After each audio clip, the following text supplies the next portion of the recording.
Okay, we live right now. Live from the village right now. Oof, it has been 3 weeks since I've done one of these streams. 3 whole weeks. We is back. I'm back.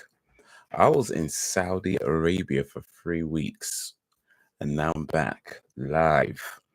Wow. Wow. Let's wait for a few people to join and let's talk about it. But for now, let me just ramble a little bit because I'm back, y'all, and I'm back, y'all. But yeah, I was away for 3 weeks in Saudi Arabia doing the Hajj rites. For those who don't know, Hajj is a holy pilgrimage of the Muslim Islamic faith, where if you are financially and physically able to do so, you should do it. And I had the opportunity to go. It wasn't my original plan to go this year, but the opportunity came up, and I was like, okay, well, let's do this. So yeah, when we left the UK on the 5th of June and returned on the 23rd of June. Um, so yeah, we're away for 3 weeks in sunny Saudi Arabia, and mate, it was hot. It was hot, like bruh. We've had hot weather in the UK, like those summers that we have in the UK, where it gets like 40 degrees or something like that, 41 degrees. That's just a normal day over there. Like, that's just a normal day. Like, bruh, it is hot. Um, but let me make sure I got all this adjusted properly. It's been a while. I might be forgetting how to do certain things. I ain't gonna lie. I might be forgetting how to do certain things. But it was a good trip though. I did enjoy it overall. I think it's something that I would want to do again at some point, inshallah. But I feel like there's definitely a few things, more than maybe even more than a few things I'd do differently if I was to do it again. Excuse me. I did get a little sick out there. Actually, got a cold. So just getting over the last kind of remnants of that cold. Got a little bit of a chesty thing going on. But yeah, no, overall it was a good trip. I mean, we left the UK 5th of June. We landed on the 6th of June in well, it was a stopover flight. So first it went to from UK from London to Doha in Qatar, and then from Doha to Medina, right? So we landed in Medina, I think on the 6th of June. And yeah, immediately when you're in the airport, you don't notice it because it's all air conditioned, right? Or if all their air conditioning is on point, like as we said, their air conditioning is on point for the most part. For the most part, but their air conditioning is pretty on point, so you don't notice it when you land and you're coming out. But as soon as you step outside, like into the outside, you feel the heat. Like it's no joke. You feel the heat. Like whoo, it's literally like if you ever walk into like a hot kitchen, you know what I mean? It's like that. Just imagine just walking into like a hot kitchen, like the oven's been on, and you know what I mean. You just kind of open the door, you walk in, and you just feel that heat. Like you notice it right away. It's not even like oh, just a little bit sunny. No, no, you feel that heat. So yeah, that was that. That's I would say the biggest thing you notice right away is the heat. Um, and but the whole process was, I mean, it had its moments of, I wouldn't say it was all smooth. There's definitely things about how it was handled that didn't really sit too well with me. But overall, I mean, at the end of the day, the company we went with, they got it done, somewhat haphazardly, but they got it done right. We got there, we did what we need to do, and we came back. And I guess in the grand scheme of things, that's all you really want. You want to be able to get there, do what you want to do what you need to do, and then come home. in a good way, in a good fashion, timely, and all that sort of stuff, safely. And we did that. It was just a lot of the in between stuff, especially when it comes to communication. Like a lot of times we're like, what are we supposed to be doing? Where are we supposed to be going? Being told this thing, being told that thing. Nobody seems to know what's going on, and it was just frustrating um, dealing with that. But yeah, in the end, everything I guess worked out, but yeah, just not all smoothly. But I still had a good time out there. I still managed to see some of the sites. So yeah, I was in Medina for I think 3 days in Medina and initially, and then from Medina we went to Mecca, and it was a bus drive to Mecca. So like a coach drive that they organized, and mate, it is a long way. Like we were on the coach for I don't even know how long. Somebody said 9 hours. I don't even know, but it's probably about that. It was a long time. Like it's no quick trip. Like it was over 200 miles, I think, between Medina and Mecca. So yeah, it was a long drive. So of course they stop along the way, and you take breaks and use the toilet, whatever you need to do, and then get back in the bus and make sure you don't miss it. Um, but yeah, we get to Medina. Um, so we get to Mecca, excuse me, after a few days, and we do what's called Umrah. So Umrah is like it's kind of known as the lesser Hajj. I don't know if that's the best way to describe it, but that's kind of how it's known. You do some of the same things, but it's a lot quicker. Like it's only a couple of days. Wait, no, is that right? Actually, no. I think it's only a day actually. Yeah, I think Umrah is only actually a day. So we did that, um, and after that, there was a break in between that ending and then the Hajj. So the Hajj starts it is like a 5 day thing, and in between the two, I think it was like 4 or 5 days in between when Umrah ended and Hajj started. So we had some time to just kind of be around and chill, and they had some trips that they organized and stuff like that as well. Um, but yeah, we started the Hajj, and I think Hajj started where we were taken to Mount Arafat. So yeah, we got to see that. Got to climb that actually. That's really cool. Um, we did the what's called a tawaf. Tawaf is you do both for Umrah and Hajj. Tawaf is where you go to the Kaaba and you just walk around it like in a big circle, just kind of walk around it, and you do that 7 times. So we did that for both Umrah and Hajj. And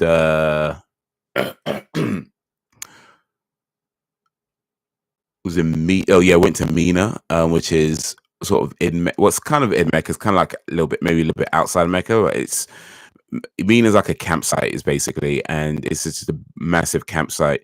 And we're there for 3 days. So a big part of Hajj is actually spent in Mina, where you're there for like 3 days, and it's yeah, you're not in a hotel, you're in a camp, and you're just sleeping on the floor. I mean, they give you mattresses to sleep on, but it's very kind of packed. It's like one mattress right next to another mattress. You don't have a lot of space to kind of move. The mattresses are really small, and if you're a taller person, then it's just yeah, it's even smaller. So your legs are just hanging off the end. Um, it's yeah, it's a camp. I mean, it had air conditioning, so you can't be too mad. But it is basically a camp. So we're there for 3 days. I had showers and toilets, so it wasn't too bad. And they gave us food and drinks and water and all that sort of stuff. So we're well taken care of in truth. But yeah, it is basically a camp. But then from that you go to Muzdalifa. And Muzdalifa is just like literally sleeping out on the street. Like, well, not quite, but pretty much like you are out in the open. Um, and they give you a sleeping bag. So that's really cool. Apparently, last year people didn't get sleeping bags. I think somebody said that. I'm not sure if that's true, and I wouldn't know. I guess, but we had sleeping bags, which is cool. I did not bring a sleeping bag, so I'm glad that they provided one. But yeah, they give you a sleeping bag and some other bits as well. And yeah, you just basically just sleep on the ground.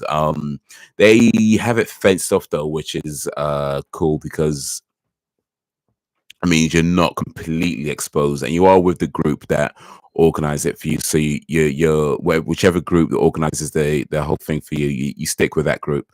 So you're not just sleeping anywhere. So it is kind of thought out. It's not just like random. But yeah, basically you are out in the open, sleeping on the ground under the stars, right? And yeah, we did that for a day. Well, it's not even less than a day. I mean, I think by the time we got there, it was quite late. So I only slept for like an hour and a half, maybe 2 hours before we had to get up again. And from Muzdalifa, we walked back to the Mina camps. Okay, so yeah, I think I messed up the order a little bit. So you went to Mina, and then it was I can't remember now. So I messed up the order. First, you go to Mina. You're in the Mina camps, and then from Mina they take you to Arafat. Arafat, you're there for a day, and that's you was in it. We're in a tent there as well. But I and my brother, we went up the mountains, and then came back to the tents. And then in the evening, they took us from there to Muzdalifa, and there we slept outside. And then from Muzdalifa, we walked back to the Mina camps. And the walk was, I think, it wasn't super far. It was maybe, I want to say about a mile and a half. I mean, I mean, the camp is quite large. I mean, the Muzdalifa sites are quite a large site, and the Mina camp is quite a large site as well. So a lot of it depends on where specifically your bit is, right? But from where we were to where our camp was back in Mina, I think it's about a mile and a half worth of walking, so it weren't too bad. And so yeah, we did that. We got back to Mina. And you're just there for the last few days in the Mina camps, and there you have what's called the Jamrat stones, where you throw stones at these rocks, and you do that for over a 3-day period. Some people did that first. Myself and my brother, originally tried to walk to Mecca, but we were told that Mecca was closed that day, or the mosque, because what we wanted to was walk to Mecca and do the tawaf in Mecca and then come back, right? But we're told that it was closed, and we ended up not going that day, which turned out to be not quite true. Apparently, it wasn't closed, and we're just giving wrong information, because some people did actually go to Mecca and come back, which is what we wanted to do. But in any case, we did the next day. Oh, in fact, I think that same evening actually, we walked to Mecca, and it's like an 8-mile walk from Mina to Mecca. So we did that. We walked there, did the tawaf. So we walked around the Kaaba 7 times. Did the Sa'i, which is walking back and forth from Saffron Marwa Mountains, which is right next to the Kaaba, by the way, or pretty much right next to it. So it's not like in a different place. It's all in the same place. We did that, and then walked back the 8 miles to the Mina camps, and we're there for the next few days before they brought us back to Mecca, and spent the last few days in Mecca. Did the tawaf. You only really need to do the tawaf. I mean, to my understanding, you only really need to do it once. But we ended up doing it. I mean, traditionally, people do it like at least 3 times. I think I did it. Let me see. I think 4 times actually. I think I did it 4 times. It was once and then again. Yeah, 4 times. I think I did it 4 times. And the last one is traditionally done on the day that you leave. So we did that. And then yeah, we got taken back to the airport. The airport was in Jeddah this time. So this where we landed in Medina. Sorry, Medina. Sorry, we got driven to Mecca, which is like 200 something miles. So the nearest airport at that point is actually in Jeddah, which is about an hour's approximately worth of driving in. So it's a lot closer to go to Jeddah. So the airport we left from was actually in Jeddah. Um, but they actually take your passports off you when you land. When you land in Medina, they take your passports off you, like for Hajj pilgrims.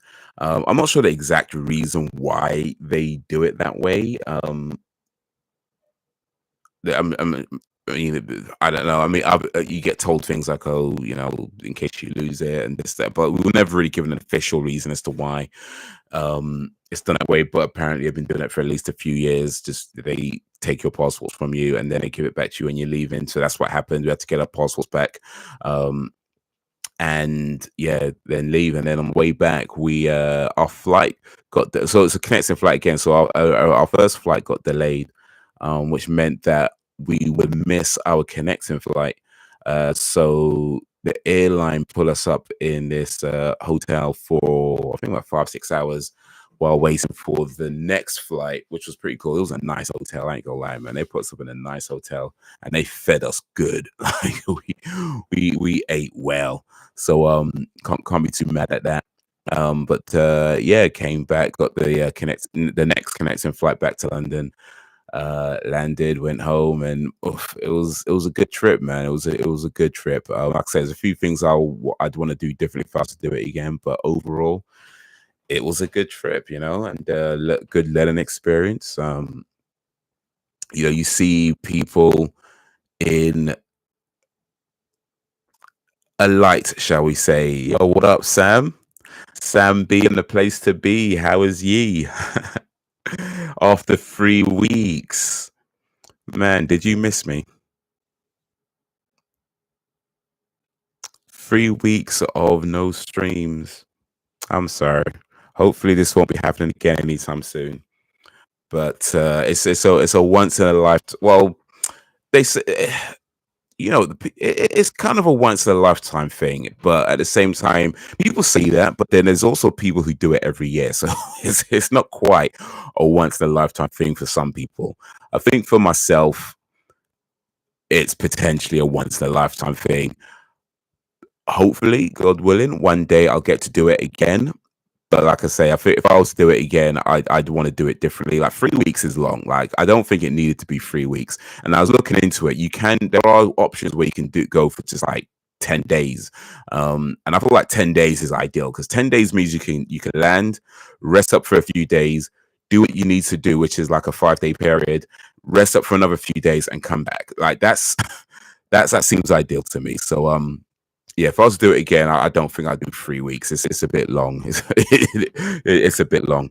But yeah, it was a good trip though. Still, it was a good trip. It was good, and I like to travel, so for me, it was just good to go to another country and tick a few things off the list. Because remember, I don't know if you remember this, but I had that list of things to do before 50, and one of them is to visit 2 different countries in each continent. And I actually did that. It was kind of an accident, but I did that. So I actually went to 2 different countries, Saudi Arabia and Qatar, both in Asia. So I've got that ticked off my list. Granted, Qatar was a very, very short, unintended visit, but still, I went to Qatar. I was on Qatar land, in Qatar, with Qatar Air above my head, in Qatar shops, doing things in Qatar. So yeah, I went to 2 different countries in Asia. So that's ticked off my list as 2 continents, 2 countries in each continent. That's that bit done. So yeah, it was a good trip. It was a good trip. Of course. Now, where's my present? Your present? Oof. Um, I can give you this. This is a wristband they gave us. They give you these wristbands so that they know that you're a pilgrim and not just some random person turning up. So we got these wristbands. I still got. You can have this in I guess virtual form. So you won't be moving there then. Not anytime. You know what? Here's the thing, actually, for real. Like I, from what I saw of Saudi Arabia, I feel like I could live there. I could potentially. Um, Not in Mecca though. Like Mecca is where we spent most of the time. and I don't think I could live in Mecca. Now, granted, when we were there, it was probably the busiest time of the year because during the Hajj pilgrimage, loads of other people there as well. That being said, I did get the impression that on a normal day, it's probably not much different. Like Mecca is super busy. It is super busy. Like for one thing, shops don't close. Like they like vast majority of shops there will stay open 24 hours a day. And I'm even talking about like because they don't really have like nightclubs and bars and stuff like that, right? So it's not even like party scenes or things like that. It's like the laundrette is open 24 hours a day. The barbershop is open 24 hours a day. The grocery store open 24 hours a day. Like every shop. In fact, the only one shop that I saw, maybe there's others, I don't know, but the one shop that I saw that wasn't open 24 hours a day was McDonald's. It was the only shop that had it that was closed, I think, around 5 a.m. or something like that. I don't know when they opened, but I think around about 5 a.m. is when I saw it and it was closed. But pretty much every other shop, KFC open 24 hours a day. All the other food shops, 24 hours a day. Like everywhere is open 24 hours a day. And it is just busy. Like, and especially near where the Kaaba is, where they built the mosque going around the Kaaba. So it's like a big circular mosque that goes around the Kaaba, right? That area is like during prayer times, especially, like it is so packed, and you'd even see people just like out on the street praying during prayer times. They'd be just out in the street and they'd have like the speakers so you could hear, them leading the prayer and that. But yeah, if people they'll get their prayer mats out and they'll close their. In fact, the only time the only time you see a shop closes during prayer times, really, like be right back. All right, cool. Um, but yeah, during prayer times, like like 5 minutes, maybe 10 minutes, they'll shut. Everybody would pray, and they'll just be back to business. So, but yeah, Mecca is just too busy for me. Like, I don't think I could live there. Potentially Medina. Medina didn't seem too bad. Well, but in the few days that we were there, but I think out of all the cities, I think I could live in is probably going to be Jeddah, even though I saw very, very little of Jeddah. We're literally just there to go to the airport and leave. So I saw very, very little of Jeddah. But Jeddah seems like a small city. As we're passing through, it didn't seem to be anywhere near as hectic as Mecca. So I feel like if I was to live in Saudi, maybe Medina, possibly Jeddah. But Mecca, nah, it's just way too busy for me. It's way too busy. I would like to visit it again on like a normal day, like when this whole thing isn't going on and just see what it's like on a regular day. But the impression I got was it's probably not much different. It's probably not much different on a regular day. I feel like that city is just busy, just regardless. But it would be interesting to see what it's like on a normal day, I think. But yeah, I did take a lot of pictures, which I would like to show you if you don't mind. Yeah, get this ready though.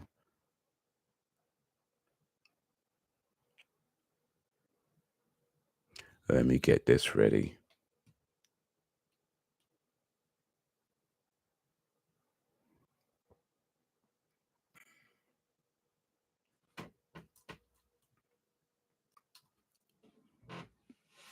All right, so I'm gonna go screen share and I'm gonna click that. And hopefully by the time you're back, we'll be ready to go. So here we go. All right, we start here. Can I enlarge this to like a full screen? Oh, wait, I don't think it matters anyway. It's not. It's only sharing this part of it. But yeah, this was this is Heathrow Airport. So this is the day we're just getting ready to leave.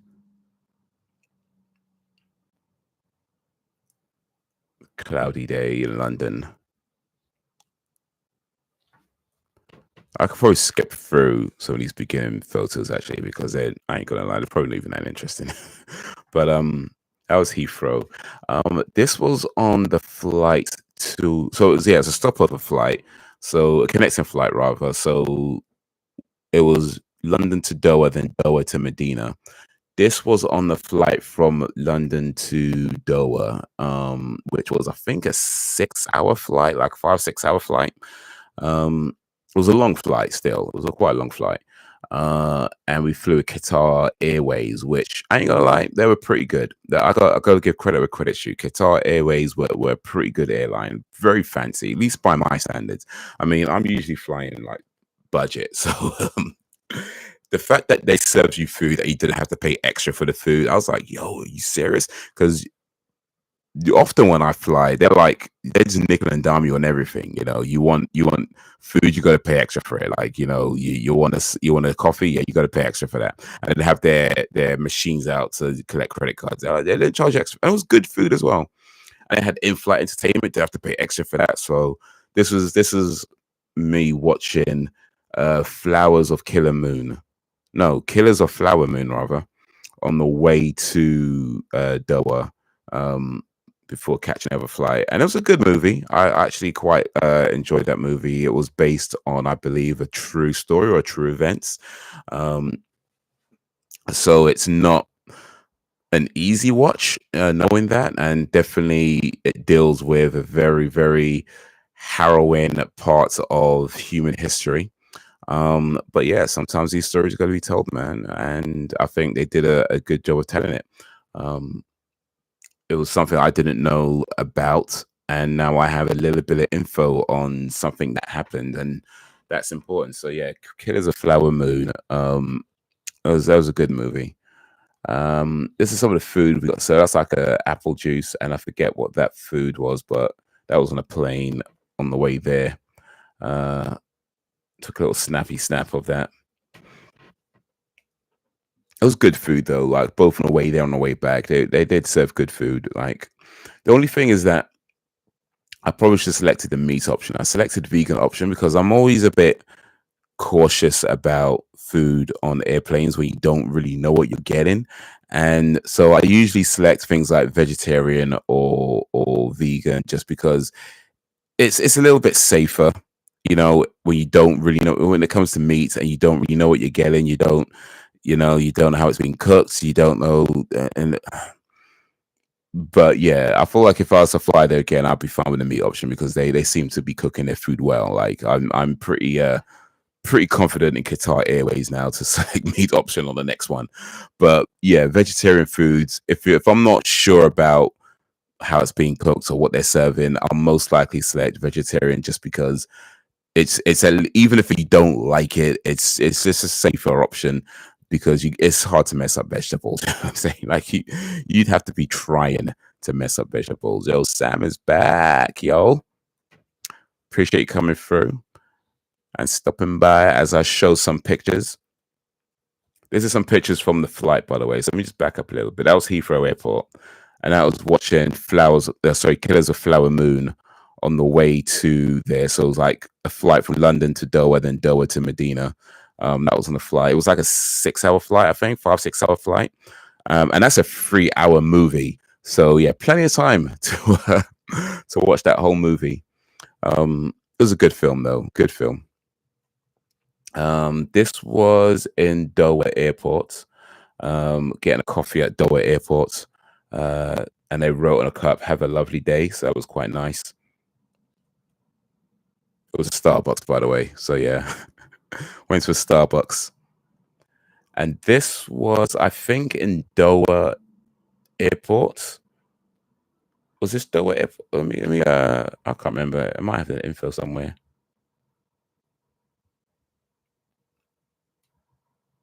Yeah, this is still in Doha.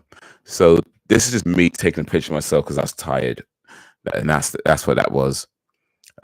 This was uh this was Medina. This was landing in Medina, taking a picture. outside of Medina Airport. Is that right? Am I messing that up? I think it was Medina. And this is myself and my mom and my brother. We all traveled together. So when we got to Medina, they kind of rushed you through the airport. Like I say, like some of the communication wasn't really that good as to like what's going on, where we're supposed to go in. They were just like, "Oh yeah, are you here for Hajj?" Like, yeah, and they kind of rushed you through the airport. And they was telling us to wait in these places, and they weren't telling us why we're waiting. So there was definitely an issue with communication um, while we're there. But this is just us waiting at the airport to find out what's going on. They did serve coffee. Oh, that's another thing. They they serve coffee like there's plenty. So Medina, well, Saudi is a hot country, right? It's mad hot, but people just give you water. Like you be out walking in the streets. This is one of the cool things about the city, right? They'll just give you bottles of water. It'd be like police will give you water, or they'd have like people who work in. They'll give you bottles of water or fruit juices. And yeah, sometimes they just give you free coffee. Like literally, just give you free coffee. Um, so yeah, this was at the airport while we're still waiting in Medina, and they were just giving us free coffee. Um, and this is what they serve it out of, like this really cool looking kettle type thing.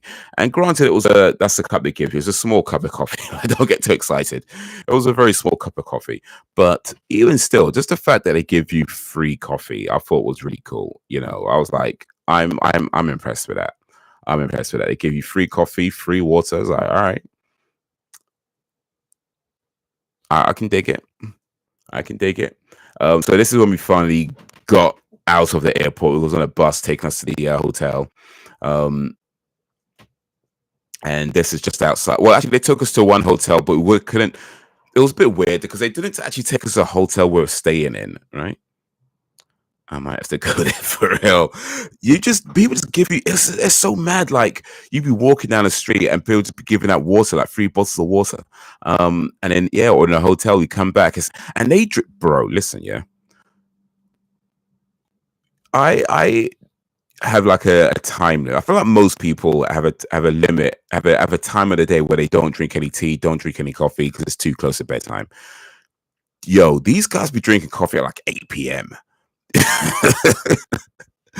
These guys be drinking coffee at like 8 p.m. in the evening. Like, I know because we're staying in this place and we come back, just like kind of walking around town. We come back in the evening, and yeah, at the hotel there be somebody at the desk just offering like free coffee, just like these free little cups of coffee or tea or things like that, and just giving them out. And it's like 8 p.m. in the evening. It's like really. Ain't a bit late. It's like, nah, these guys be drinking coffee, bro. Like, they just be drinking coffee like at 8 p.m. in the evening. It's like, okay, hey, listen, we're in Saudi, do as the Saudis, right? So yeah, I mean, the first time I was like, you know, it's too late for me, too late for me. Next time I was like, you know what? Why not? Why not? So yeah, we're drinking coffee like 8 p.m., 9 I think the latest was like 8 or 9 p.m. I can't remember, but yeah, they just be drinking coffee.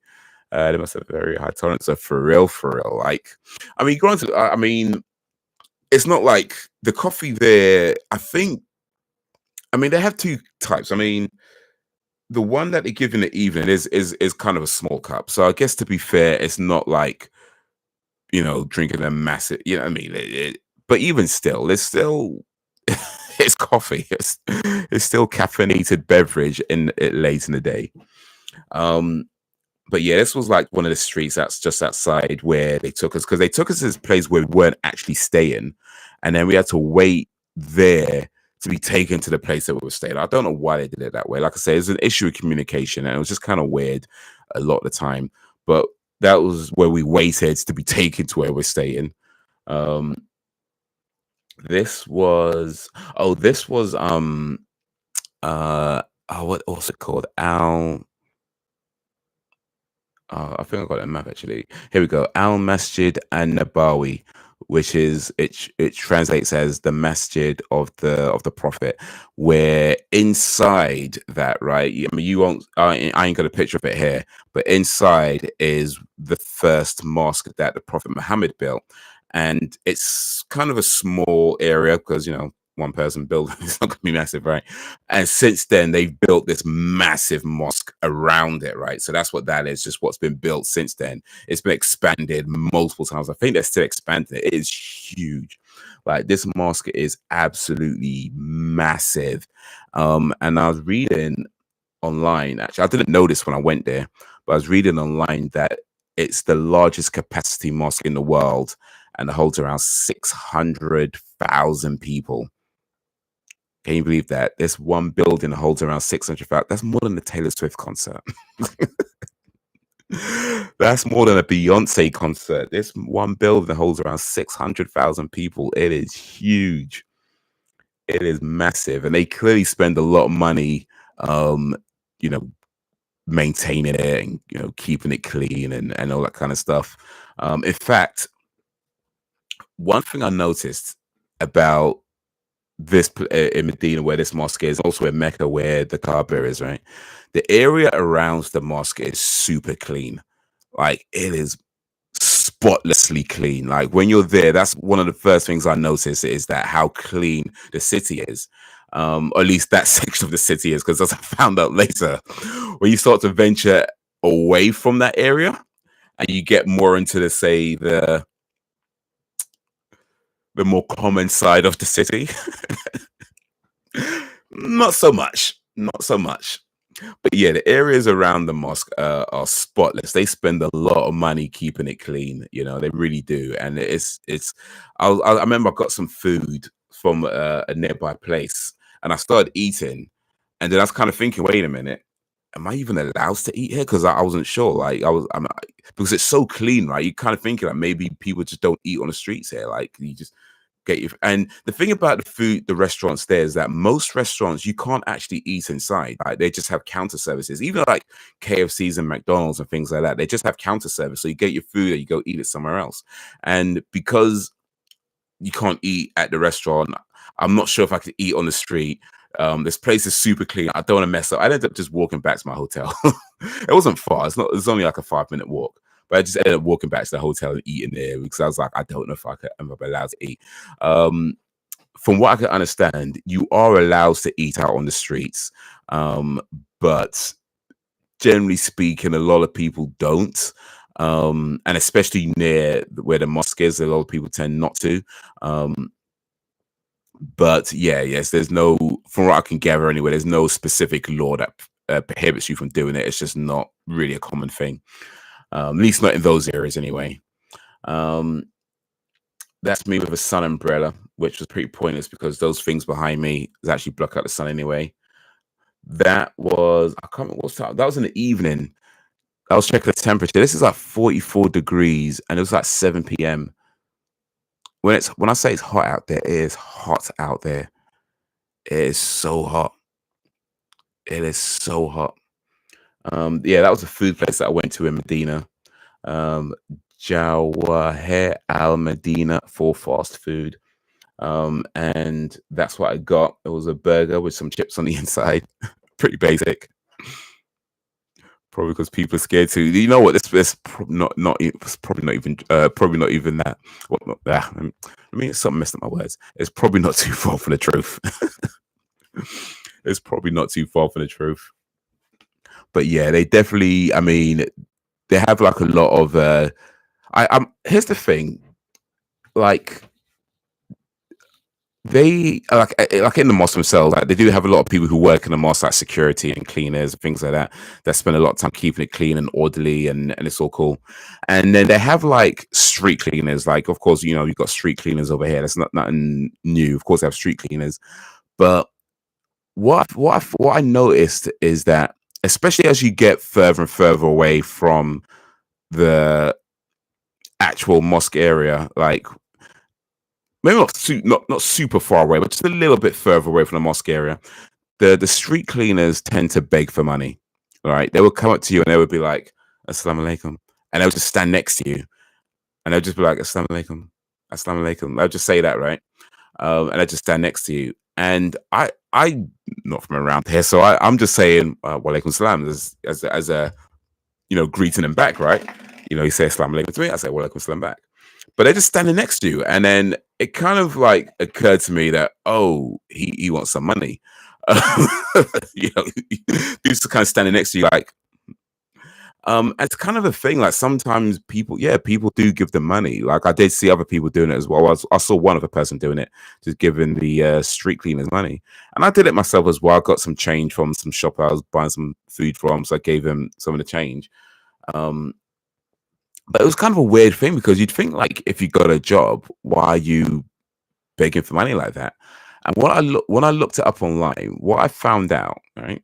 What I found out is that apparently the street cleaners there don't get paid a lot. For one thing, they don't get paid very much money, and not only that, they often don't get paid on time. Like their payment is often delayed. And also, from what I can gather, and this bit is maybe a little bit of speculation, to be fair, but it seems like they're not actually employed by the government; they're employed by private companies. That's how it seemed to me when I was looking it up. So these private companies or whoever's employing them, it doesn't pay them much and doesn't pay them on time. So, and even when you see them out in the street, like they would have like the street cleaner uniform on, but then they would have like flip flops, like something like this on their feet, like not even like proper shoes. They just have like shoes like this that they'd be wearing, and they'll have like like a witch's broom. They're like it won't be like a proper broomstick. It's like it look like a witch's flying broom that they would have in a pan that they'll just kind of sweep things into. So it's like they don't even really have proper equipment. But there's loads of them. There are loads of them. Like you'll see a lot of street cleaners. They're all the same uniform, right? So you see loads of street cleaners, and they just be kind of sweeping and begging for money, sweeping and begging for money. And so my guess, and again, this is speculation. I don't know this for a fact, but this is kind of my guess because the other thing that I notice is that you don't really see many homeless people. Like I saw maybe like 3 people who, to me, appears to be homeless. And again, that's like further and further away from the city center. So my guess is that you employ a bunch of people who maybe are in a position where they can't get jobs elsewhere, or maybe they don't have qualifications to work elsewhere, or they're unemployable for some other reasons, or this, that, and the third. Or, what I mean? You employ people who are somewhat vulnerable, I guess, for one reason or another. And so technically they've got a job, right? They've got a job, but you're not getting paid much, and then you're not even getting paid on time. So that's that's pretty messed up, and that's pretty messed up. So I don't know the full ins and outs of why exactly it's like that, but from what I read and from what I saw, it's like ugh. But it's kind of mad because like it does seem to me, at least, that Saudi Arabia, like the government, does treat their citizens pretty well, from what I can gather. Like I say, they'll just be giving out free water, for example. Like the police would just give out free water. They'd have sprinklers to keep you cool from the heat. Free juices, free fruits. They'll just be giving it on the streets. So it does seem like there's a level of treating their citizens well, but then maybe that doesn't transfer into all parts of the society. I guess nobody's perfect. I guess nobody's perfect. But that's the thing that I noticed. Unless they are bottom of the barrel, it could be actually. In fact, one of the other things to notice as well is that the 2-3 people that I saw that appears to be homeless, that had missing limbs. To be on the street begging for money, they might have a hand missing, or maybe even a whole arm missing, or something like that. They're missing limbs. And I do know that one of the, and by the way, very, very low crime rate in Saudi Arabia, by the way, very, very low crime rates. And perhaps, the reason for that, or one of the reasons for that, is because if you get caught stealing, they will chop your hand off. Like that is actually one of the punishments that you get for stealing. You'll get your hand chopped off. So yeah, people don't steal. People don't steal. You know, people. It's a very very low crime rate because the punishment is pretty severe. So people don't steal. But then you're walking around and you see some people who appear to be homeless and they got missing limbs, and you're kind of thinking, did they steal something at one time? I don't know. Is that what I'm seeing here? Somebody who maybe stole something at one time, had a limb chopped off, and now they're finding it hard to get work. Is that what I'm seeing here? I don't know. I don't know. But you kind of putting two and two together, and it's like that's what it looks like on some level, right? So but yeah, there's definitely a lot of cool things about the city, about the country. But yeah, some things were like, oof, I ain't too sure about that. I ain't too sure about that. Oh, this was really cool actually. They still have, I mean, they have the modern day cans as well, but a lot of their cans still the old fashioned ring pull. Like, you actually pull off the whole can thing. You have to pull it all off, and they do have the modern ones, but I did see a lot of these as well, which I ain't seen for years. I was like, all right, that's kind of a novelty.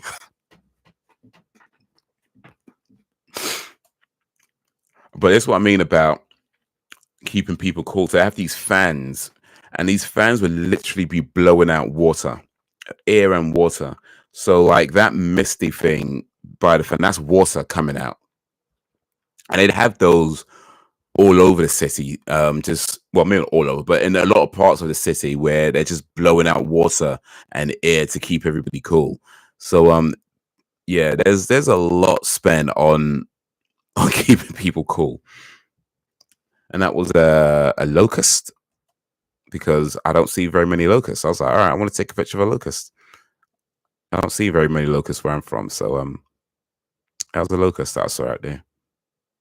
And that was a coffee shop in Medina. That was by the hotel we were staying at. It's called a place called Java. That was a nice spot. There it is, Java. Coffee, happiness, and I can't see what else it says there, but yeah.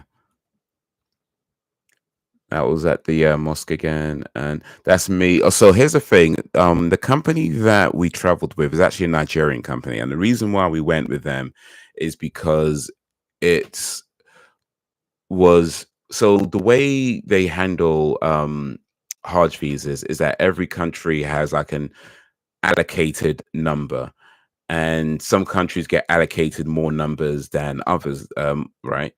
And with the UK, the allocation isn't that high. And not only that, it's very expensive. So we went with this Nigerian company because we have a dual citizenship. Now, I've got British passport and a Nigerian passport. And what it meant is that it was a lot cheaper to go with them. And also Nigeria has a lot more allocation. So it's a lot easier to get on it as well. So the company that we went with, they gave us these, I guess, outfits so that you're easily identifiable in the crowd. Because when you get there, there's a lot of people.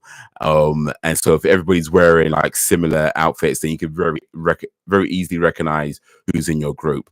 So yeah, that was me decked out in the outfit they gave us. I ain't gonna lie, it was a pretty cool drip. I was a pretty cool drip. Got sandals on and everything.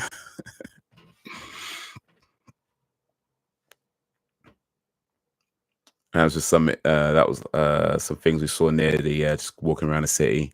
This is Medina still. Oh, there's a Baskin Robbins there. Had to go Baskin Robbins, get some ice cream. Got some ice cream. That's my younger brother. Yeah. Oh yeah, video I posted.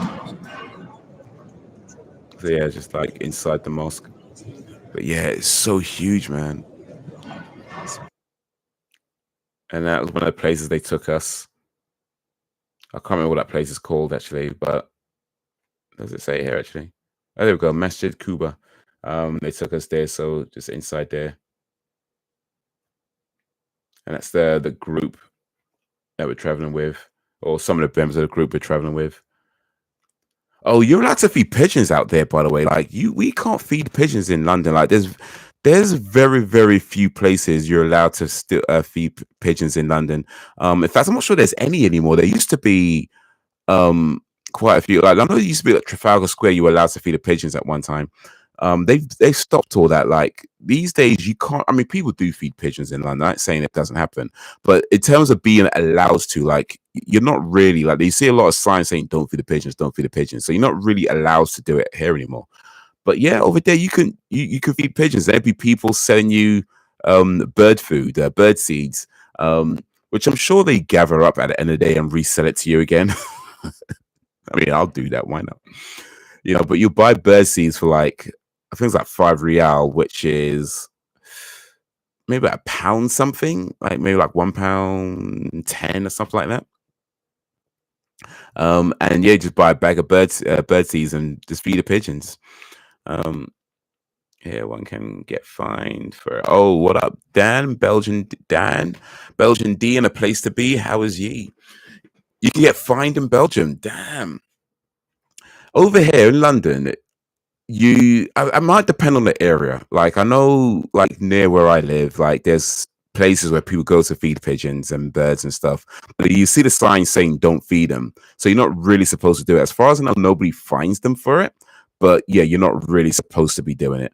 I don't have an issue with people feeding birds. I do have a slight issue with people feeding birds bread though, because a lot of people don't know, or it seems to me a lot of people don't know that birds actually, I mean, they can eat bread, but it's not good for them, and it's effectively like a slow death to feed pigeons bread. But because bread is relatively cheap and you can just kind of throw it out, and people tend to buy bread and feed it to birds, and it's actually not really good for them. So if you're going to feed the birds, yeah, bird seeds. Doing good here. How about you? I'm doing well, man. I'm doing well indeed. Just showing some pictures I took from Saudi Arabia. And this is some pictures of pigeons that were being fed. Um, but yeah, you'll get a lot of people like selling you stuff in Saudi Arabia, like bird seeds, wheelchair rides, people, anything you can sell, they'll try and sell it to you. This is because I thought it was funny. I just thought this was funny, and I was like, you know what? It's one lesser away. It's so close. It was one lesser away. Did buy those though. I ain't gonna lie, they're quite nice still. They are actually quite nice. So yeah, but just one letter, just one letter. And that was a fruit juice I had, or I can't remember what it was. A slushy. I don't remember. It was something. It was nice though. That's my mom outside. What was that? Is that the same place again? I don't. Oh, okay. No offense was apparently it's a cemetery. Okay. Anyway, but yeah. Oh wait, no. This was I think near Arafat. If I don't remember. Was it near Arafat? Maybe. I think this might have been Arafat, Mount Arafat, or near it anyway. So here's the thing: like you see a lot of stray cats out there. A lot of stray cats. And that's weird for me because in London, you never see stray cats. Like you see a cat wandering by itself, you can be pretty sure it has a home somewhere. Like you don't really see stray cats in London, but there it's so common. Like you see a lot of stray cats. Same as in Pakistan as well. Like there's a lot of stray cats, and I guess not many people have cats as pets there, so they're just kind of wandering around. What's cool though is that you do see people feeding the cats at least, so they're not just like left out to starve, even though they don't want to have a home. You do see people feeding them, like they'll buy food, whether it's you know, something from a shop or whatever. You know, you buy yourself some food, you give it to give some of it to the cats. So people do feed the cats out there, and that's really cool. Um, but yeah, it's a lot of stray cats just wandering around. This one looked like it maybe had an accident somewhere. So that's a shame. And another cup of coffee. Um, another cup of coffee. This was I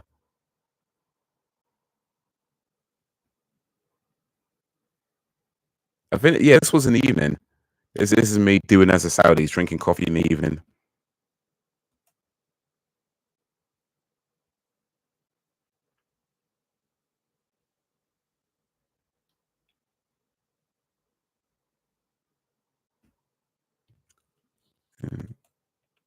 But yeah, it was a good trip. I mean, another stray cat. Oh, they got like off-brand Spider-Man over there. Look at that. Off-brand Spider-Man. Haze of Arabia, you know it. It's Al Haji Haze now. Al Haji Haze. You see a lot of off-brand stuff actually. They had like off-brand Avengers and all kinds of stuff. But yeah, Spider-Man with a sniper rifle. Because sniper man, exactly. Yeah, that was my little brother taking pictures with my camera.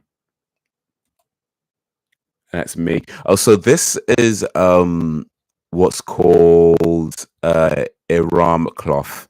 Iram as in IHRAM or RI. I might be spelling it wrong. I'm surviving that. Oof. Hopefully surviving well. But what Iram is a state. So when you're in when you do like the Umrah and the Hajj, you go into what's called Iram state, and which is basically I guess you could say like a spiritual Gandhi, kind of, yeah, not too far off, because like you're not supposed. There's all sorts of things you're not supposed to do. Like you're not supposed to get angry, and you're not supposed to like use swear words and things like that, right? And the cloth that I'm wearing, as far as I can tell, isn't a requirement. Like it's not like a rule. That being said, it is very much a tradition to wear cloths like this, where you just have two pieces of cloth. One goes around your waist to cover, your naughty bits, right? And then one goes over your chest and that kind of thing. The traditional way to wear it though is to have one arm out, like one arm exposed. I didn't wear it that way because I wanted to cover my tattoos. Because I was under the impression that tattoos are kind of a no-no in Saudi Arabia. So I was like, let me make sure my tattoos are covered so that I don't draw too much unnecessary attention. But when I was there, I did see a few people with like a few Saudis. I think at least one Saudi person who sort of works in Saudi Arabia with a tattoo. So I don't know, maybe the rules not as strict as I thought it was, but nevertheless, I was like, let me cover my tattoos. That's why I'm wearing it like this, so my arms are covered.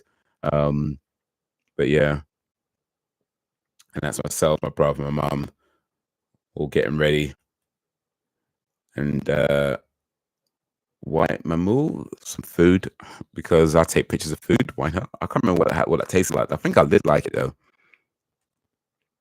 Oh, this is on the way from Medina to Mecca now. So this is like on a road.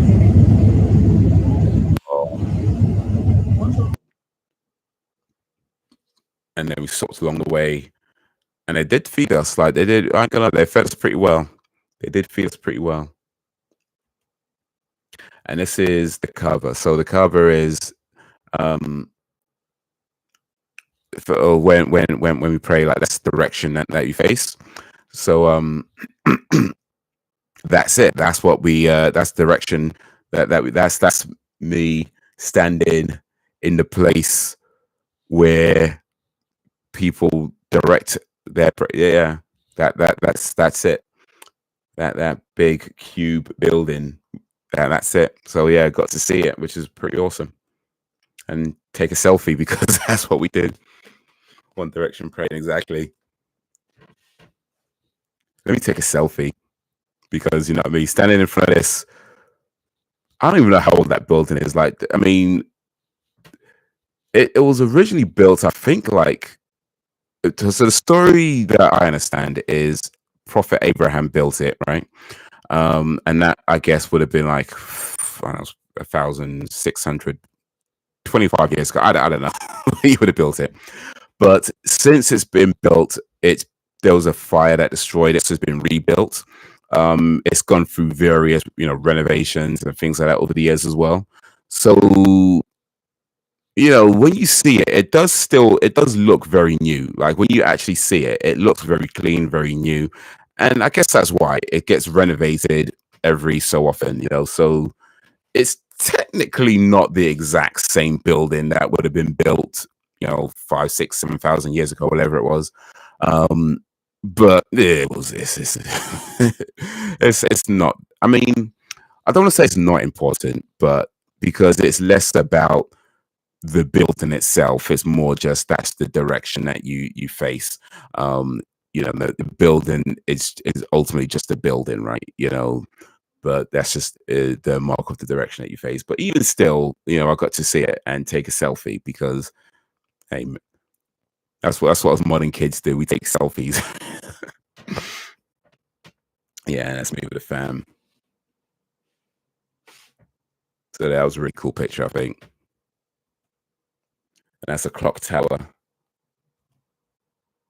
And I think it's the video that's video, yeah. Quick video.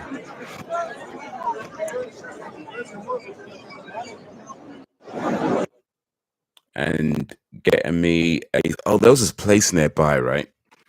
This place actually here, Ice Cream Alasema. Ice Cream Alasema.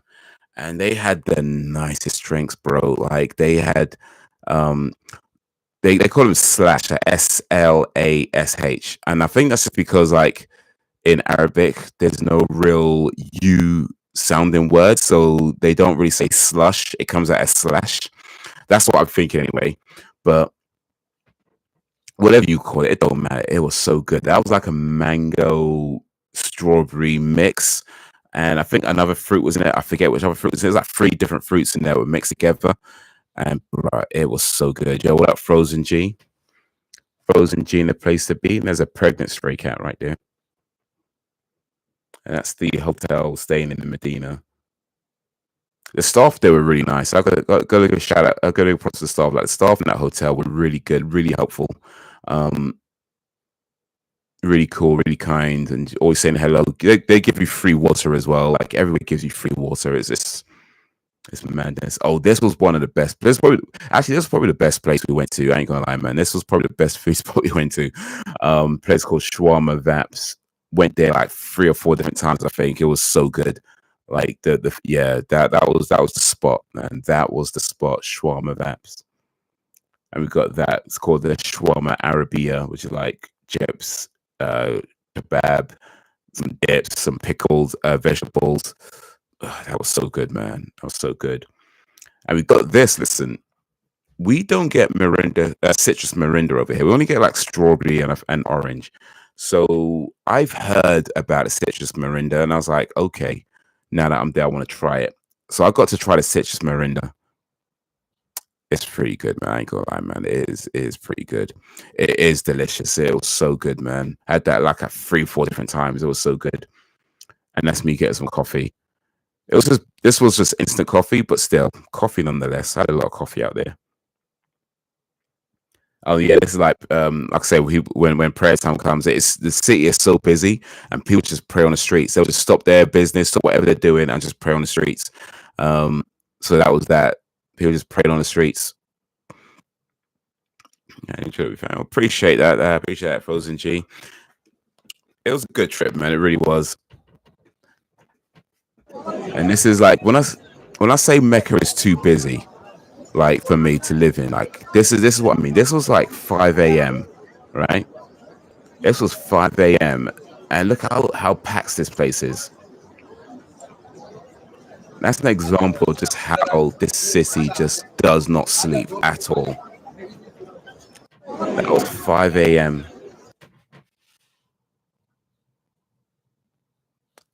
And that was what was this? I think it's just like some explore. Yeah, we just kind of walked around and found these places.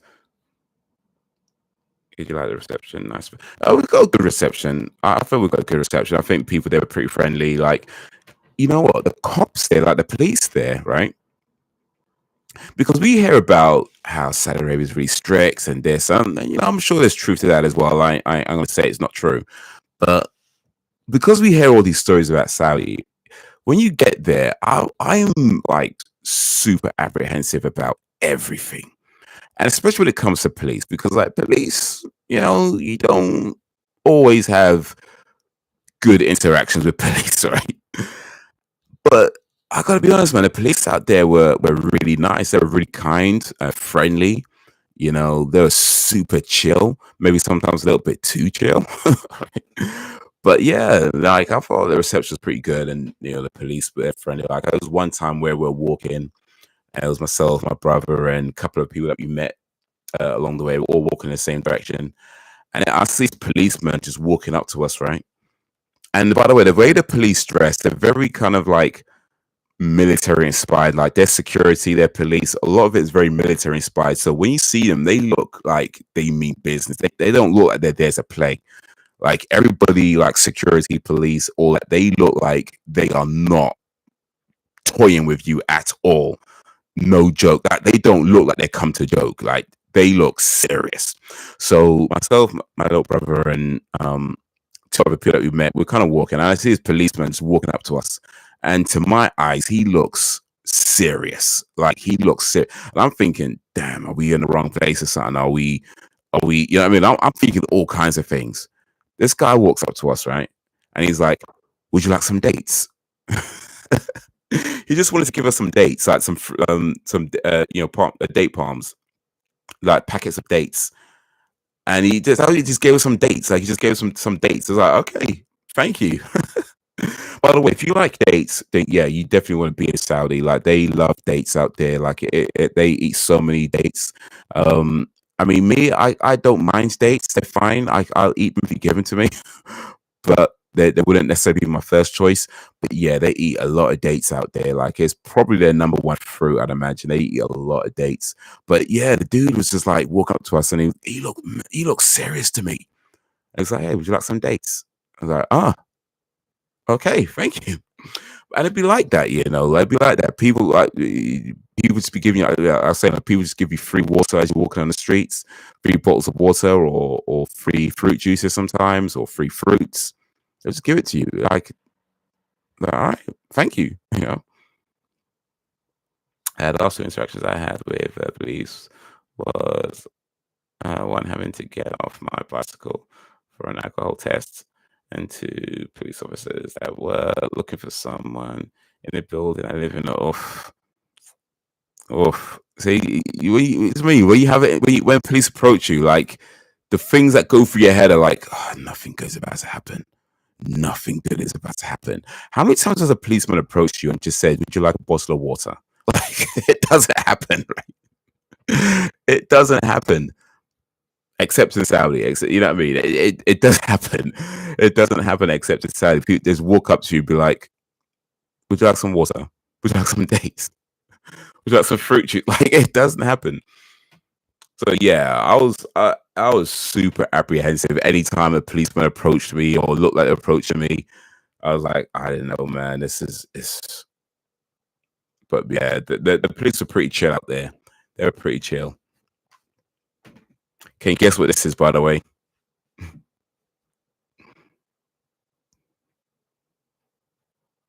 For those of you who could read Arabic, it actually says McDonald's.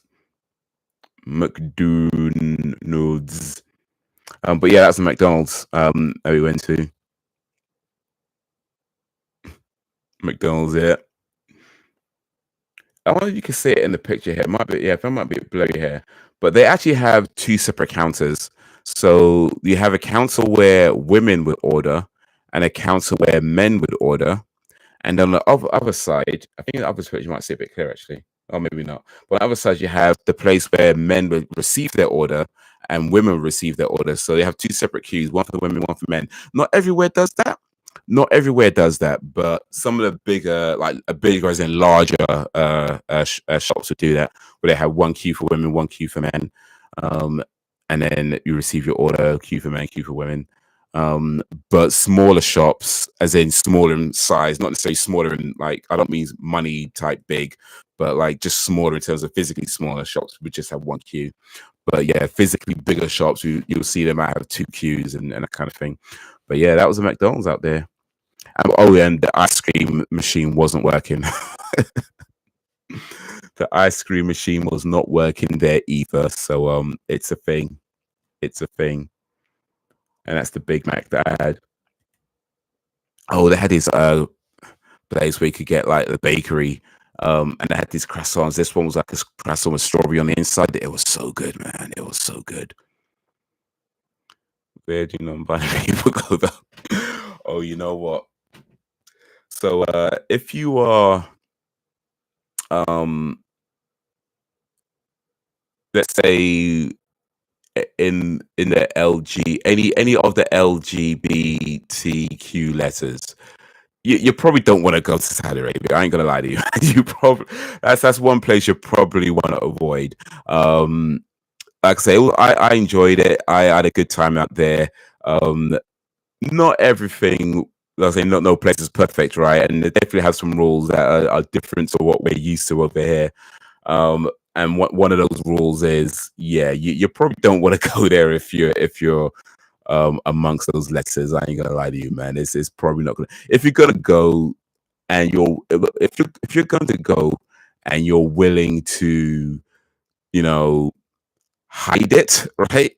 Then maybe it's okay. If you're a bit more open and you want to stay open about it. But yeah, you probably shouldn't go there. You know, you probably shouldn't. You probably shouldn't. It might not go so well. They don't tolerate that too well at all. Actually, and if you're non-binary, then bruh, yeah, you probably just don't even just don't just don't just don't just pick if you're willing to pick a gender, then maybe it might be okay. But if you're not, then yeah, you probably just don't. Just don't. If you're willing to hide it for the sake of getting some really good croissants, then maybe go for a few days, get croissants and leave. But bruh, yeah. If you're one of the people who like to be loud and proud, yeah, just don't, just don't. There are places for non-binary people. If you love life, then don't go, or indeed.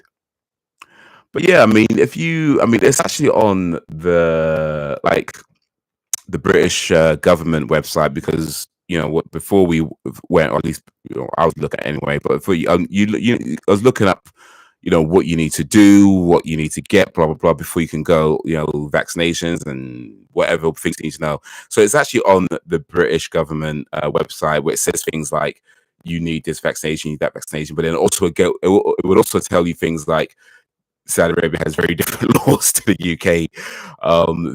And if you're LGBTQ, you may find that they don't really tolerate that very, very, very, very much. So it does warn you on the British website about those things. So yeah, yeah. I mean, look, me, I'm live and let live. You know what I mean? I'm live and let live. You do you, all that. Live your life, live your best life. Ain't nothing to do with me, all that. But yeah, Saudi's just super conservative when it comes to that sort of thing.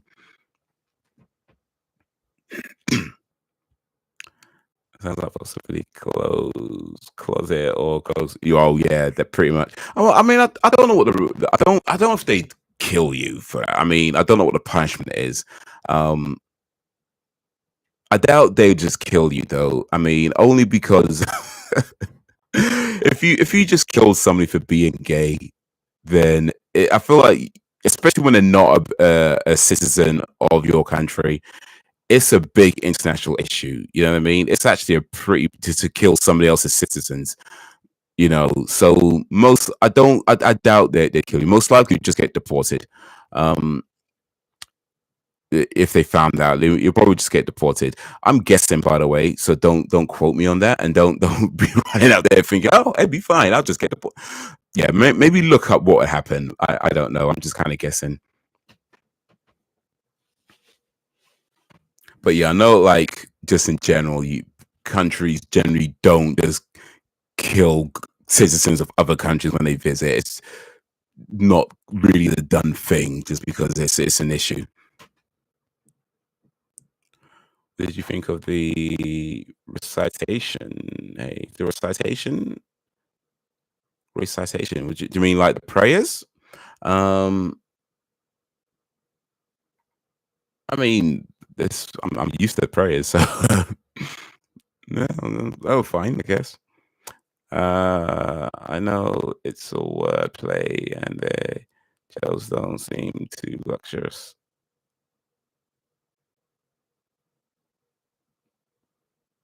Oh, I see what you mean. Okay, gotcha, gotcha. Yeah, certain things to not do, but it might happen to it might.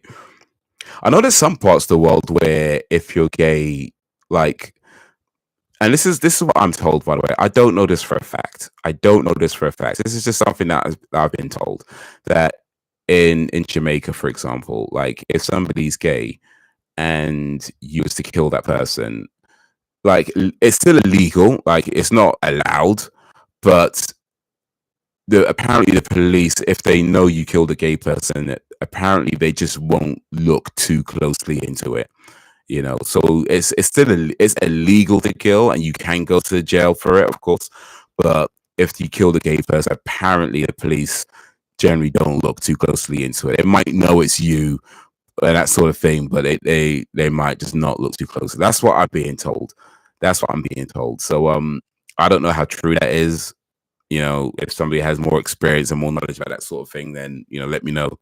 But yeah, man, it's a thing. Like there are parts of the world where they just don't tolerate that at all, and to various degrees. And yeah, Saudi's one of those places where it's just not a thing. This was in Mina, by the way. It's in the Mina camps. So like, it's literally just like a mattress they give you.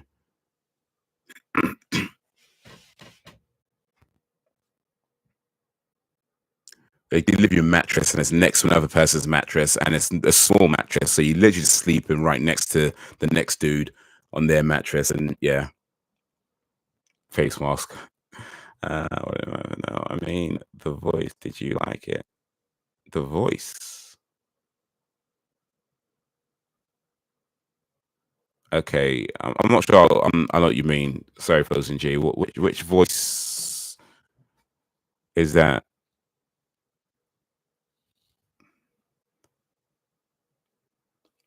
I heard that rumor, but I can't confirm it. Shoulder pillow. Kind of, yeah. When they read. All right, so like just reading out. Yeah, I mean it was fine. It was fine. I mean, like I said, I'm kind of used to that sort of stuff anyway. But yeah, that was fine. There was no issues with that. But they do have it, like I say, because the whole city is very religious, and because there's that way. So you'd have the big speakers pretty much all over the city, so you'd hear it no matter where you go. You'd hear it. But yeah, you know what? And here's the thing about these camps. You can't really see it on this picture here, but so yeah, the mattresses are really small and really just like right next to each other. So you don't have a lot of space. And I'm not a small person, so I'm already like just tight anyway. But then you have people who are, let's say, bigger than me, and not only are they not even trying to like, I get like if you're a larger person, you're gonna take up there's that. But then it's not even just that. It's just that that when you go to small place, you're supposed to try and you should, however, try and sleep as much in your own space as possible. But then you have people who like sleep with their back all the way over there and their arse out there and their arm over there, and all just like taking like, and because they take up more space than they've been allocated, that pushes the next person into your space. And then you got another person taking up space on that, and it's like you're just like squashed. You know what I mean? You just squashed. So like you already don't have a lot of space. And you got people who take up more space than they've been given. And then now everybody's just squashed up, and it's not nice. It's just not nice.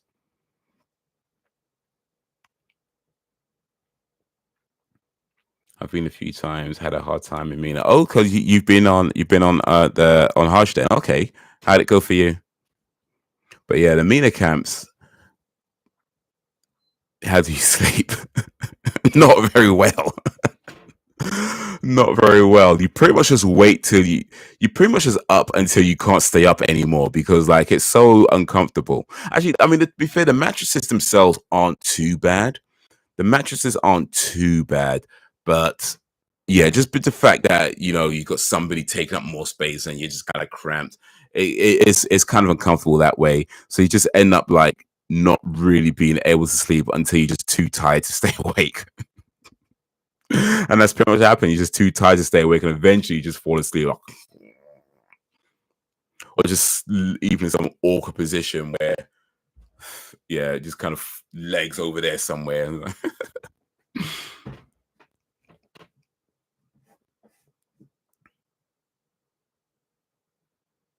Yes, wherever you go, I'm falling off. Yeah, I mean, I had mine on pretty tight. Oh, that's the thing about these cloths, by the way. Like, you don't have no underwear underneath. That's how you wear it. So you just have the cloth, and then that's it. So yeah, you definitely want to be cautious about not riding up too much, right? Because yeah, if you ride up too much, you're just exposing yourself. So here's another thing about the MENA camp. So before we went right to the camps, they told us that the foods that they're going to supply us there is not is basically just enough so you don't die. That's literally what they said to us. Don't expect anything fancy. They're just going to give you enough food to keep you alive, because the MENA camps isn't organized by the people you travel with. It's actually organized by the Saudi government directly. Um, so we're being told that don't expect much. And here's the thing, that's like eggs and chips that you get. That's the first thing we had when we got there. And those chips were pretty stale. Like the eggs weren't too bad. The chips are pretty stale.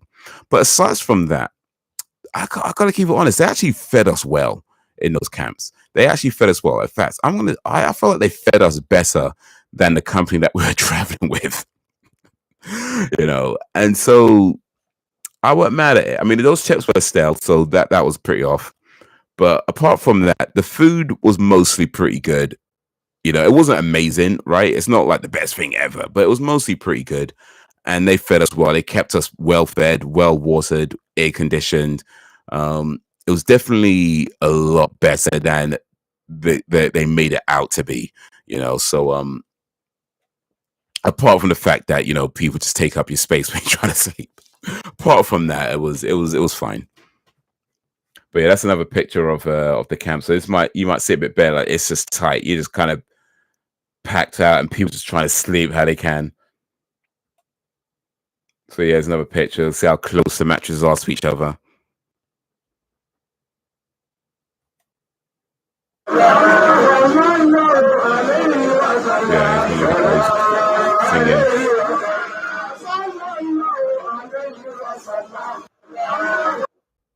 Yeah, and it's just me, just still in my cloths. But yeah, this. So here's the thing. It's the one of the meals they gave us. So it was a rice and mutton, I think it was. Now you could see some sauce on that. That sauce they did not provide, by the way. That was my own sauce. I put that sauce because I brought. Well, I didn't bring it. It was sauce that I made that was brought along. So I got some sauce on my rice. Other than that, it would have been plain otherwise. But here's the thing about the sauce, like, when people see that you got sauce, how many people want to talk to you? Oh, can I get some of that? Can I get some of that? Can I get some of that? Can I get some of that? Now, I don't mind that. I don't mind that, right? It is what it is. I don't mind that. And there's quite a lot of sauce to go around, so I don't mind that. But what did annoy me is when people started feeling entitled to it. You know what I mean? Like, certain people, so not everybody, but some people felt it's like they felt like you owed it to them to give them the sauce that they did not bring. You know what I mean? Like, they didn't bring it.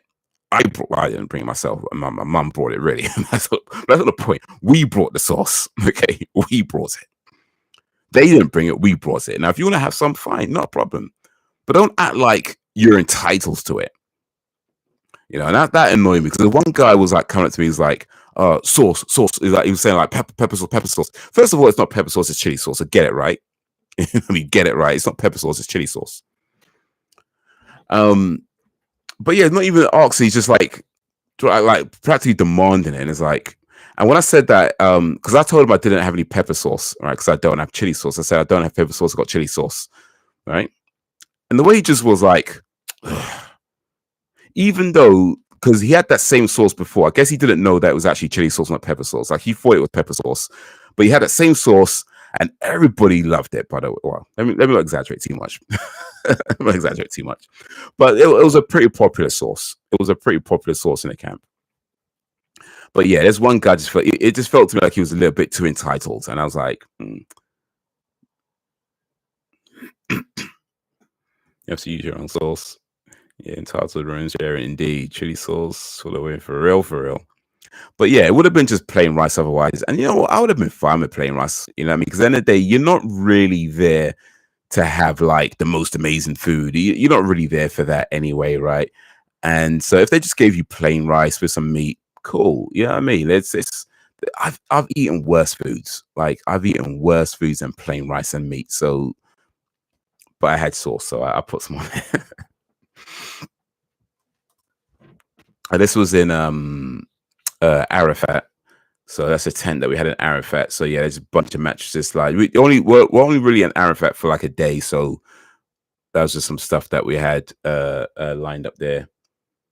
Yeah, just some pictures at the camp. Me with fluff all over myself. And a tent, sorry. A fly landed on me because why not? And it's just outside the tent, and that's the mountain or near the mountain. Well, there's a mountain right there in the background. That's Arafat Mountain. And yeah, that's at the bottom of Arafat Mountain. Arafat Mountain. And it's for the top of Arafat Mountain. Start at the bottom, now we're here. Here's the thing though, when you're climbing the mountain though, it's a pretty easy mountain to climb, right? It's a pretty easy mountain to climb. It's not tall. I mean, it's not like it's not like climbing Mount Everest or nothing. It's not that bad. It's a pretty easy mountain to climb. But the way people are just dumb on this thing, like people be trying to rush up the mountain, people be trying to like push you out the way while you're trying to climb, people be barging on the mountain. You know, there's a small entrance and exit to where the mountain actually is, and people just be trying to rush through the entrance and barge their way through and push in and shove in, and it's just madness. And it's madness, and it's so unnecessary. It's dangerous. Like if you slip on that thing, like I say, it's not a big mountain, but if you slip, you can still hurt yourself pretty badly. So yeah, like the people are just stupid, man. Like they really are. Like people can be stupid at times where they're just pushing and shoving, and for what? For what? Just to be on a mountain. It's a mountain, you know what I mean? It's a mountain. I understand there's a historical significance of this mountain, but it's still a mountain, you know. So yeah, this is just from the top of that. Made it to the top, made it to the bottom. Another quick video.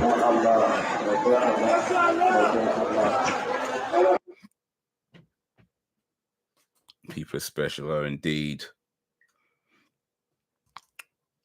This is just something I thought was funny because we have the Keep Britain Tidy, of course, logos over here, and they've got them over here, but they're just dressed different because their fashion is different. It's not funny, but it's kind of funny. So yeah, that's just me being silly.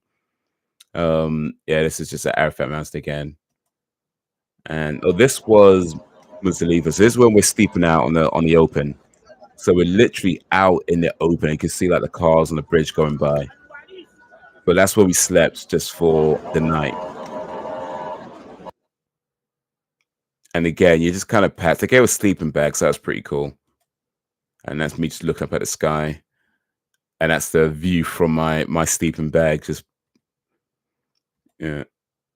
Oh, this was the Jamarat stone. So as we go, you throw pebbles at the Jamarat stone.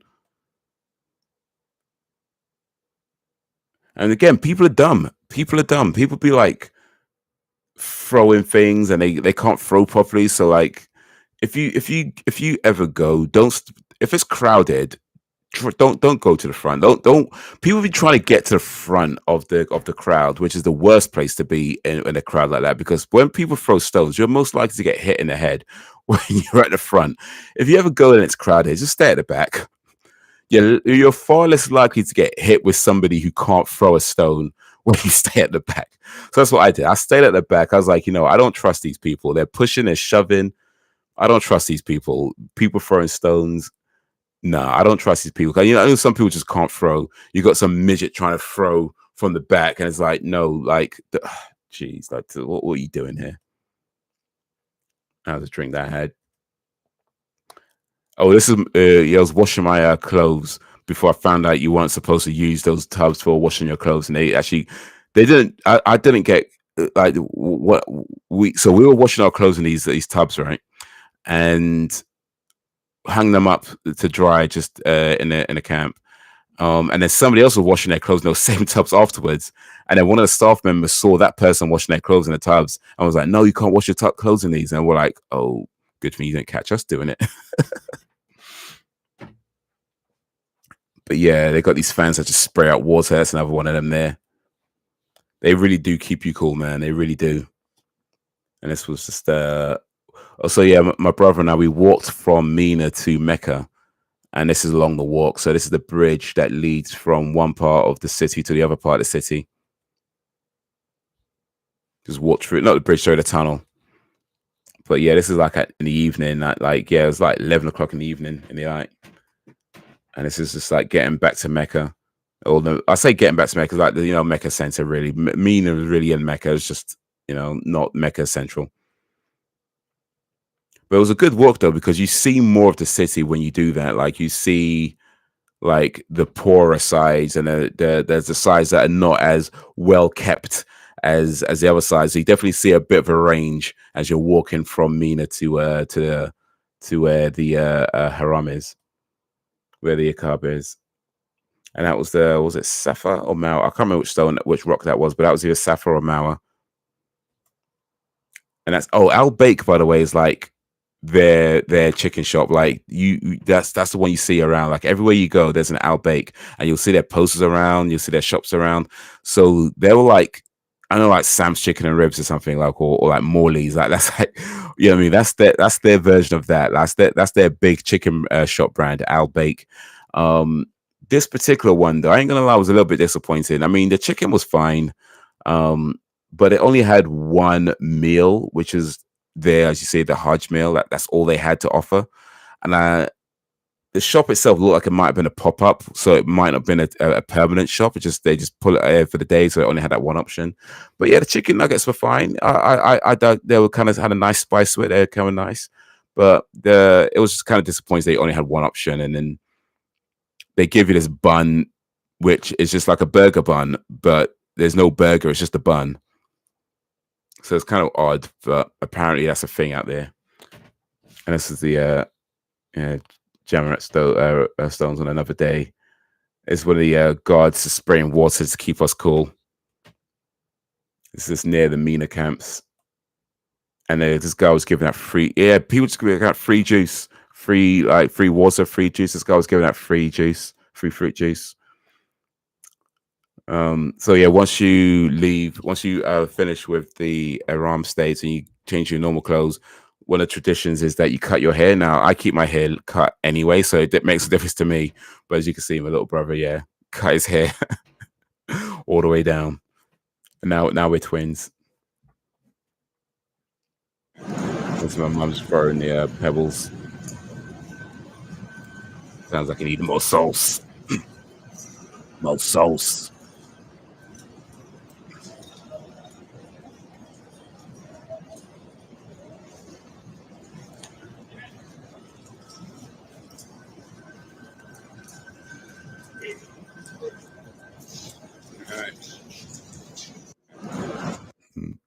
That lady, the one in the pink, she was really helpful. Like she, I had a great time out there. I had a great time. Really did. It was an interesting place to visit. I think I would, like I was saying before, but I would like to visit it on a normal day to see what it's like on a normal day. I'm guessing though it's not much different because it's so busy there. So it's a cool city. They've a lot of cool things about it. A lot of things that I like about it. But I don't think I could live in a place like Mecca. It's just so busy. It is so. I think it's a good place to visit, but it is so busy. It is madness. There's a KFC in the background right there. This is doing Tawaf again. Tawaf is when you walk around the Kaaba 7 times.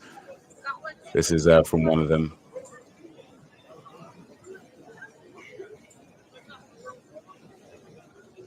Another thing as well, when you do this again, this one wasn't so bad because we're on one of the upper levels on this one.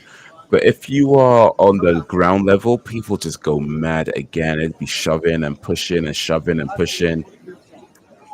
People are stupid, man. People are just so stupid.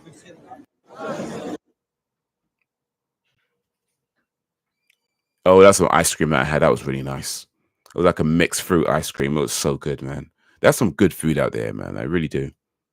I really do.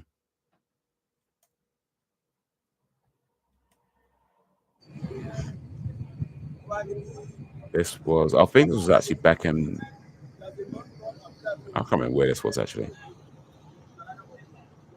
Oh, wait, yeah, they took us someplace. I don't, yeah.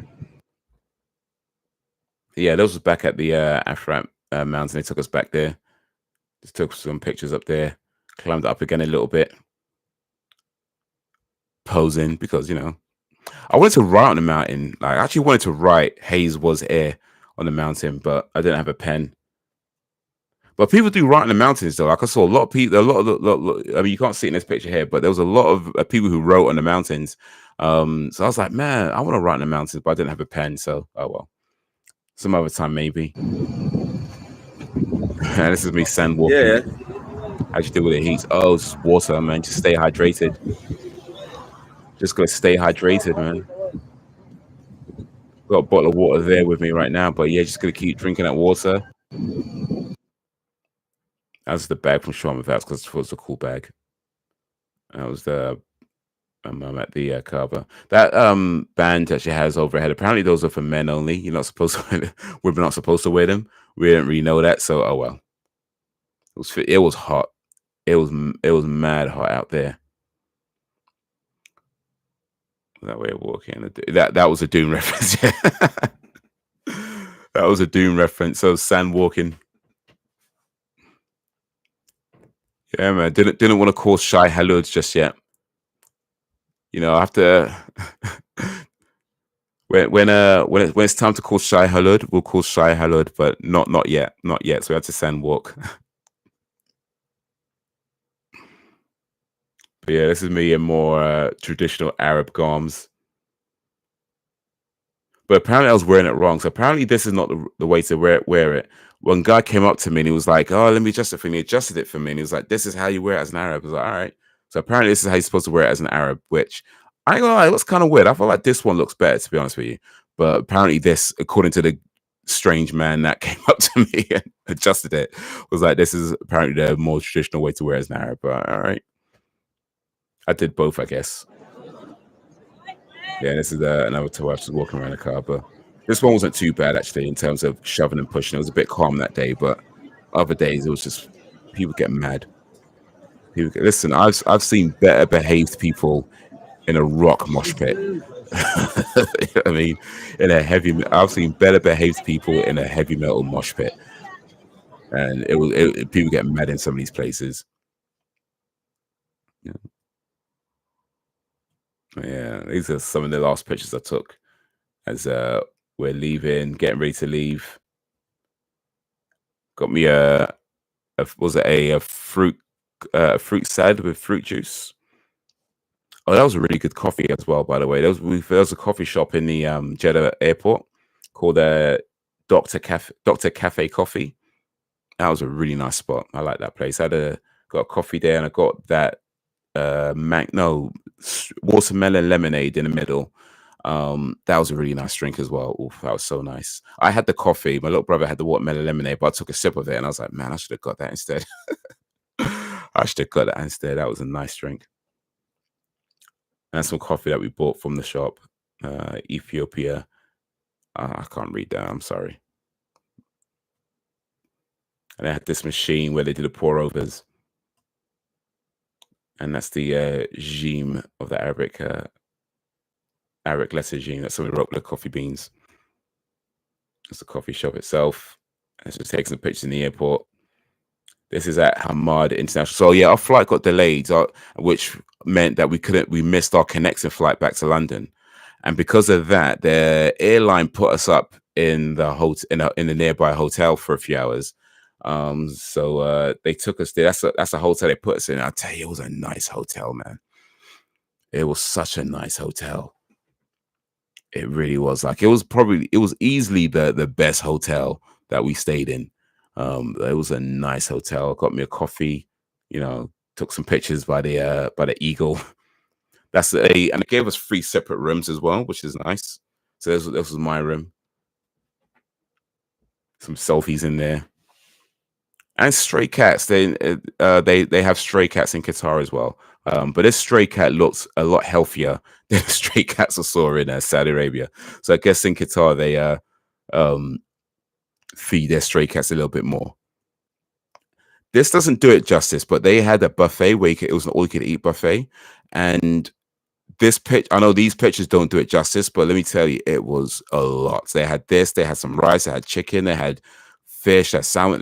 The salmon was so tender. They had desserts, they had some dessert. They had their drinks. So it was the pictures. I know the pictures don't do it justice. I fully admit that, but the buffet was, bro. Listen, if you want to delay my flights and put me up in this hotel, I'm okay with that. Listen, if you want to delay my flights and put me up in this fancy hotel and have an all-you-can-eat buffet with all that good food, I'm okay with that. Listen, anytime you want to delay my flight, I'm good. Put me up in this hotel for a few hours. Give me that all-you-can-eat buffet ticket. Oh, I can't be mad at that, man. I can't be mad. But yeah, just some more pictures from the. There was in the when we went back to the airport waiting for our flight, and that's just just picture I took of some coffee that I made at home. But yeah, that was it. That's the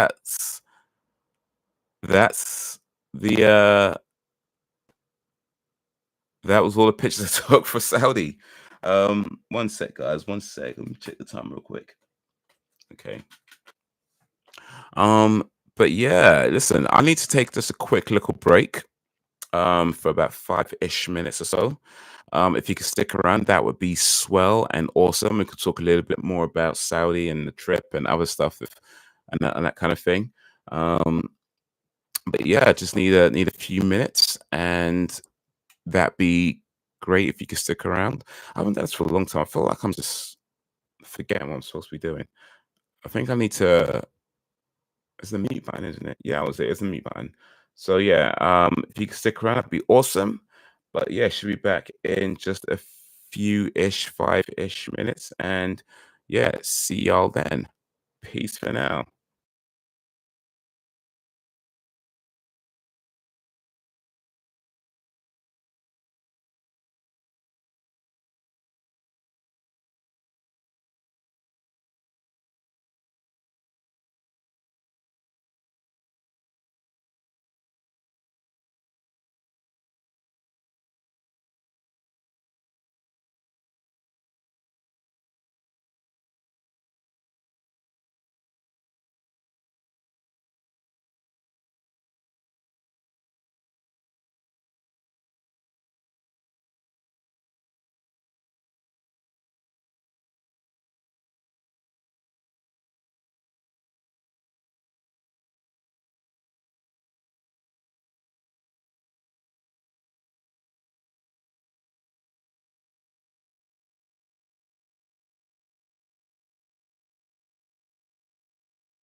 All right, all right, all right.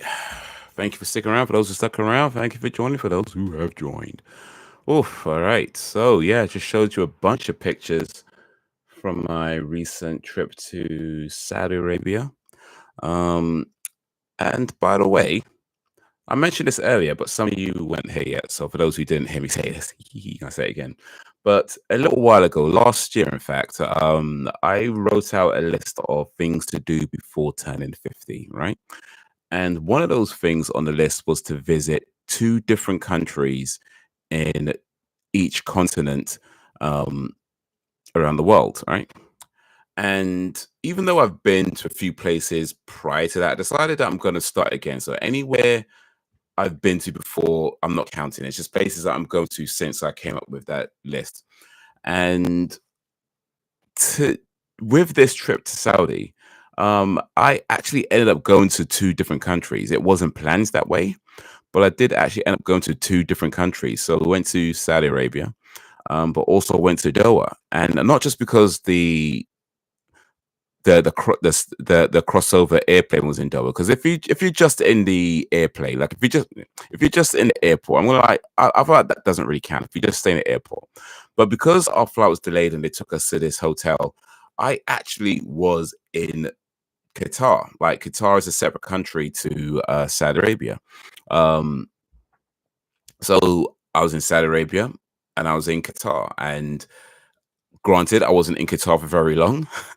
I didn't see a whole lot of it, but I have gone to two separate countries, and I've been in two separate countries, not just the airports, not just the airports, but two separate countries. Been on their land, seen their skies, been in their shops, bought things. Um, So yeah, I've been to two different countries in Asia. So Saudi Arabia and Qatar both come under Asia. So I can take Asia off the list for two different countries in a continent. I've done that, so that's pretty cool. And hopefully, God willing, this year I'd have Europe ticked off the list as well because I have a trip coming up for Amsterdam in August, and I'm trying to plan a trip to Paris with some friends. But well, we'll see how that goes. But and I may even be going to Denmark as well. But that also waits to be seen. Um, but yeah, maybe by the end of the year, I can take two continents off the list of places to visit. Um, but yeah, yeah. Just a little side note. Just a little side note. But yeah, no, overall, it was a really good trip. 'Cause I know everything went well, and definitely some communication issues with the company that was organizing it. I mean, at the end of the day, they got us there. We did what we need to do, and they got us back. So I can't be too mad about that. It was just more the in between stuff, and just not always yeah, it felt a lot of the time I had to keep chasing stuff, or we had to keep chasing stuff with them, rather than just letting us know what exactly is going on, who's doing what, where we need to be, all that sort of stuff, And I get that there's things that are outside their control because they have to rely on what they're being given by the Saudi government. So there's part of that as well. But at the same time, you could communicate things. You can let people know that this is where we are, this is what we're waiting for, and this is what's happening. And when you don't do that, you're just kind of left to kind of wonder and guess. And I don't like that. I don't like that. So yeah, I do feel like there was definitely a big communication issue with the company that we're touring with. But in the end of the day, they got us there. We did what we need to do, and they got us back. So but yeah, I don't know if I could recommend them. They were cheap, I guess, but that's about it. They say Las Vegas is the city that never sleeps, but you can say the same thing about Saudi. Oh, for real, Mecca does not sleep. Like Mecca just stays open, like literally, like every shop, or pretty much near enough to every shop is open 24 hours in Mecca, and it's so busy there. Like it is so busy, no matter what time of the day it is busy. Like it could be early in the morning, people are out. It could be in the evening, people are out. Middle of the day, people are out. Like it just does not stop. And granted, I mean, we were there during probably the busier times of the year, but I feel like I got the impression that even on a normal day, it's probably not much different. I mean, I would like to visit it on a normal day and see what it's like when it doesn't have this Hajj going on. But I feel like I'm just the impression I got was it's probably not a whole lot different. It probably stays busy regardless. So what up, Brex? Brex Spivvy in the place to bivvy. How's Yivy? You just missed the photo slides, dude. I had a whole photo slide of holiday snaps, and you just missed it. Oh well. People from India go to Saudi to work, but they get paid very little. Yeah, and that's the thing as well. By the way, like I feel that I think their workforce does have a lot of immigrants in there. Like I know, I like the guy in the coffee shop who works in the coffee shop in Medina. Like he was saying, he was from Egypt, and yeah, you'll meet people and they would say that they're from Bangladesh or things like that. So yeah, they definitely have quite a, it seemingly anyway, have quite a big um immigrant workforce, but yeah, not everybody's earning that much. Yeah, not everybody's earning that much. Like, I mean, I guess that's similar with a lot of places. Like, not everyone's going to be rich. That's just life. But yeah, you kind of see it maybe a little bit more obviously in Saudi that some people clearly aren't earning what they need to be earning, or maybe not even close to what they need to be earning to just live decently. All right. And some Saudis think they are better than you. I'm sure. I didn't come across that personally, so thankfully that's not a thing I have to deal with. But yeah, I don't doubt that. People are arrogant, right? That's the thing. People are some people are just arrogant. They think they're better than you for whatever reason. But yeah, luckily enough, I didn't have to deal with that. The people I met were pretty chill. Well, mostly. Apart from when they were just rushing around trying to squeeze through and bar through things. They're mostly pretty chill.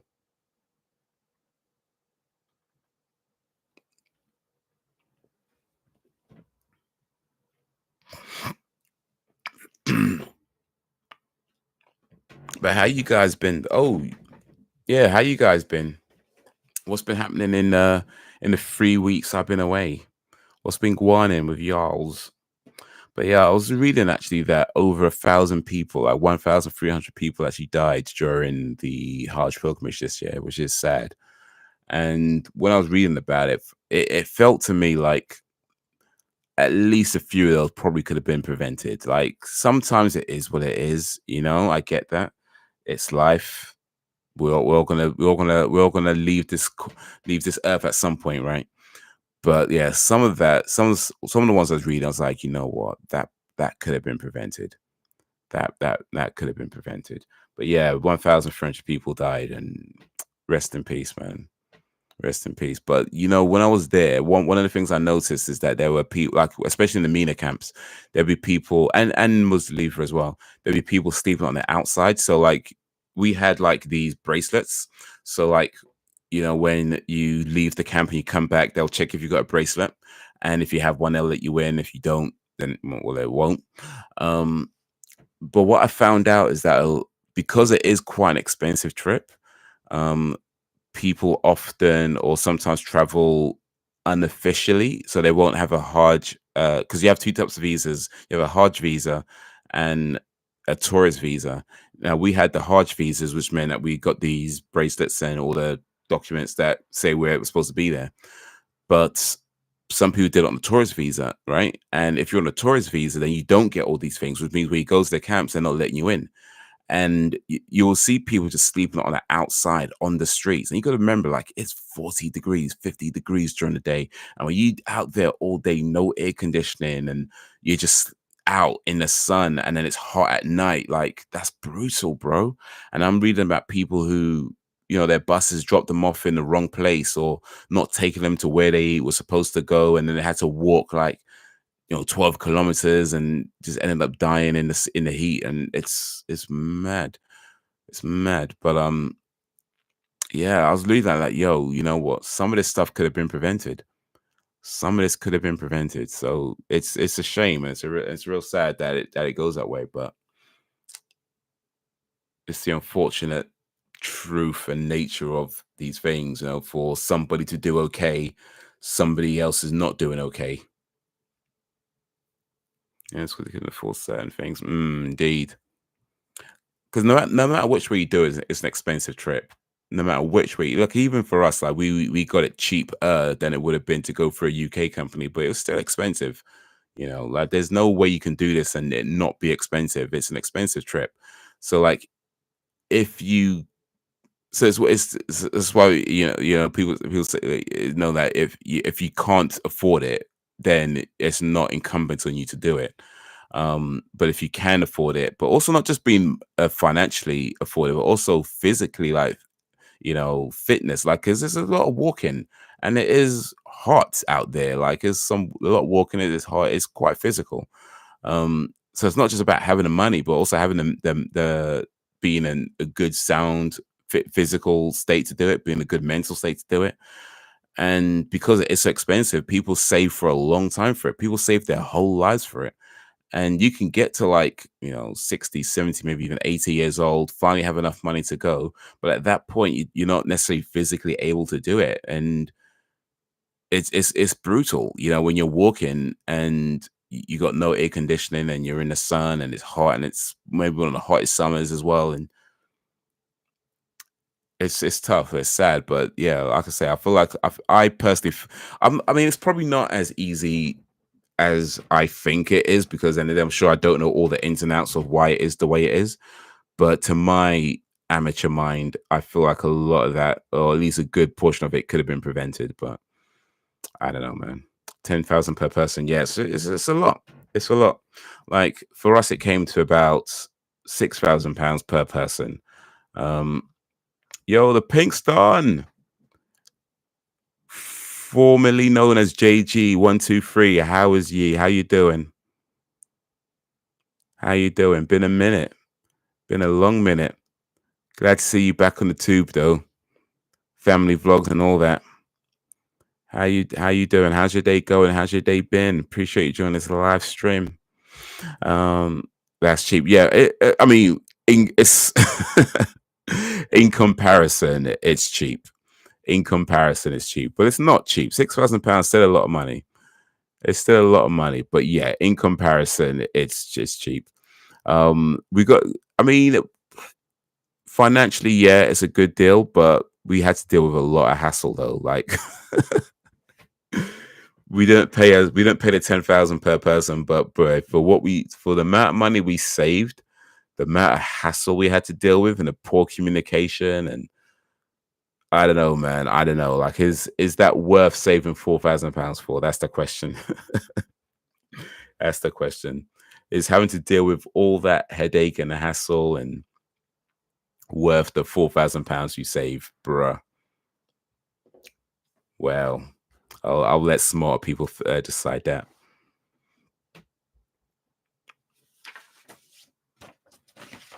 But yeah, it came to about 6,000 per person. Like it was, I think it was 2,000 for the initial, what do you call it? The initial deposit.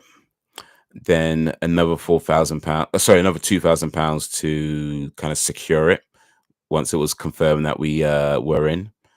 And then the flight was mad expensive because we had to, because like I said, we went for a Nigerian company. They fly out from Nigeria, but we're flying out from London, so we had to organize the flights ourselves. But yeah, the flights were expensive. Flights was like, I think total was like around £6,000, something like that. So about 2,000 per person. So yeah, in total it's about 6,000 per person when you add it all up. So yeah, cheap cheap than had we gone through a UK company. But yeah, had still so much more hassle, man. But then again, I don't know. I've never maybe the UK companies have hassle too. I don't know. I wouldn't know. I wouldn't know. But either way, yeah, it got done. It got done.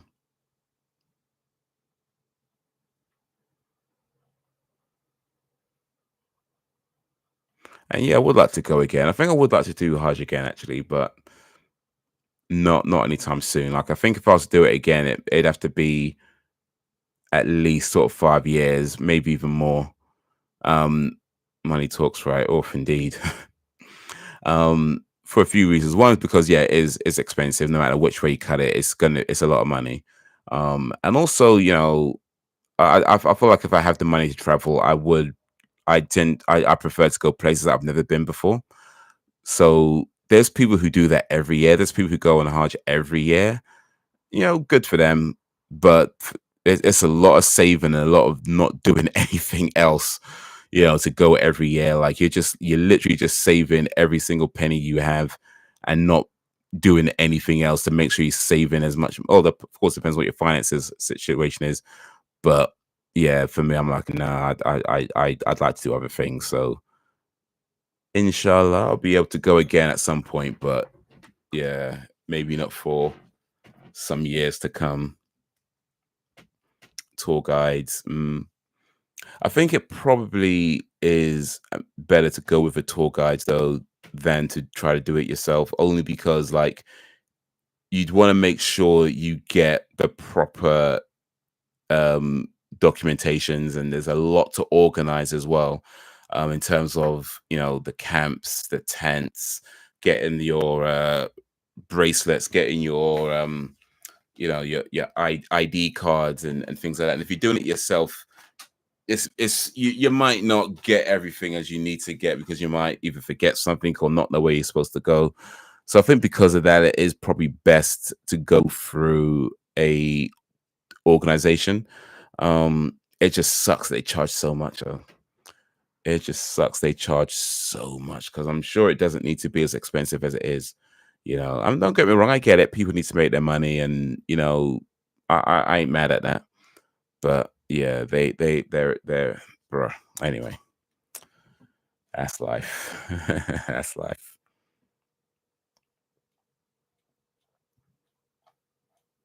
Been back in London for a few days now. Mostly just been sleeping. Sleeping off the jet lag. It's increased the price. So when did you go on Hajj, Frozen G? Which year did you go? And what was it like for you?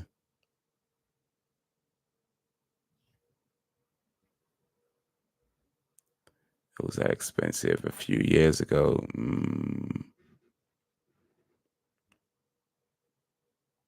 Did you go with a UK company?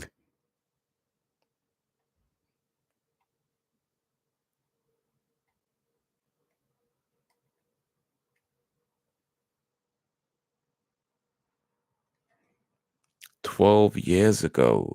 So we're talking 2010, 2012, 2012. Would you want to go again? Or you reckon you're good? I mean, you only really have to do it once, so you don't have to go again, but would you want to go again?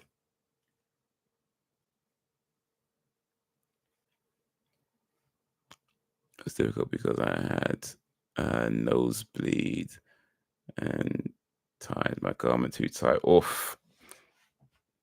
Yeah, the thing about the garment is that you don't want to tie it so tight that you can't breathe, right? But then you also don't want it loose where it's just falling off. So it is a difficult it's a difficult balance to kind of strike, where it's like I need to be able to walk as well and not feel like my legs can't go anywhere, because it can get like that, right? Um, but yeah, you also don't want it so loose where you're having to adjust it all the time, or you're worried that it's just going to keep falling off. Or so yeah, so it's a tricky balance to make. It's a tricky balance, but I think I did okay with mine. I would, yeah, I think I would like to go again, but yeah, like I said, not for a while. I think not for a while, maybe 5 years, 10 years. Hopefully not. Hopefully, if I get to do it again before I'm too physically unable, because yeah, it can be a lot of walking. Can be a lot of walking. So hopefully it'd be before I can't do that. But yeah, maybe not for a while, I think. Because I always think my past will be exposed. Just kind of worried like it's just gonna fall off or something, or it's gonna ride up too high. Or when you sit down and it's like, bro, this must be how girls feel, son. This must be how, well, maybe not girls, because girls be wearing mini skirts these days, but you know what I mean? Like, this must be how girls feel. You sitting down and you just kind of worried, is a person funny? Can they see up? Can they see up my, am I covering enough? Or can they just see right up there? I don't know. I don't know, man. I don't know.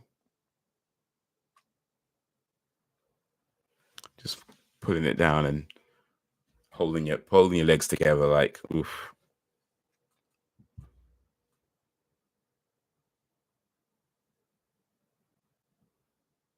Somebody will upskirt. Oh, I'm sure somebody will. Some cheeky so and so.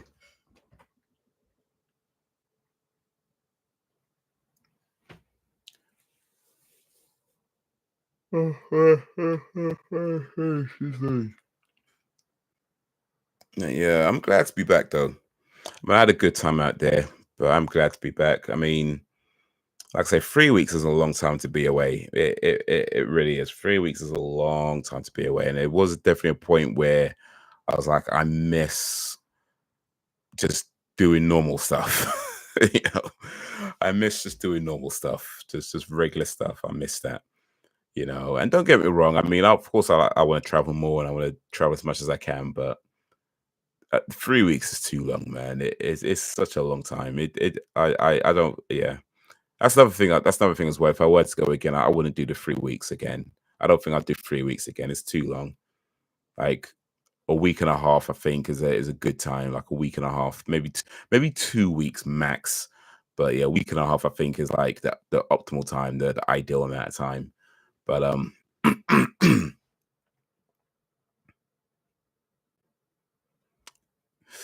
but yeah, there's a definite point where I'm like, I just miss doing normal stuff. I just miss doing regular stuff. So yeah, glad to be back. I'm glad to be back so I can look forward to the next time I go away. That's really what it is, isn't it? You're glad to be back just so you can look forward to the next time you go away, which hopefully not too long from now. I've got Amsterdam books. Amsterdam is paid for actually, so it's just waiting to go. It's paid for, like the flight's paid for, the hotel's paid for. I'm just waiting to go. That's all I gotta do is just turn up. That's all I gotta do is just turn up. It is paid for. And that's like kind of a life hack, by the way. If there's anywhere you want to go or anything you want to do, as much as possible, pay for it in advance. Like if you can pay for your holidays or pay for whether it's your concert tickets or pay for whatever it is, if you can pay for it like at least 6 or 7 months in advance and just have it paid for and done, that is such a treat for yourself because by the time it comes around, you just don't even have to worry about it. You just got to go. It's already done. It's literally, it's almost like giving yourself a gift in the future. I mean, it kind of, well, I mean, pretty much is, but you know what I mean? Like it's almost like it's free at that point because even though you paid for it such a long time ago that by the time it comes around, it feels like it's free, you know? So yeah, that's my life hack. If you can pay for something like at least 6 months in advance, do that, you know. The more in advance, the better, but at least 6 months. If you can do it at least 6 months in advance, bruh, you can treat yourself real good.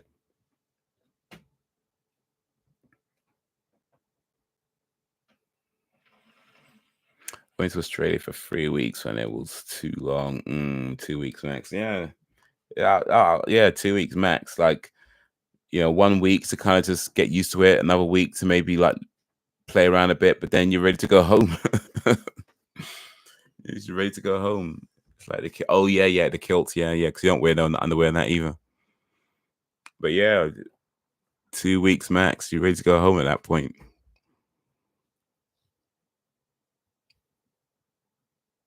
Some people like to go away for like months at a time. They'd be like in another country for like a month, 2 months. I'm like, bro, what are you doing? You're living there at that point.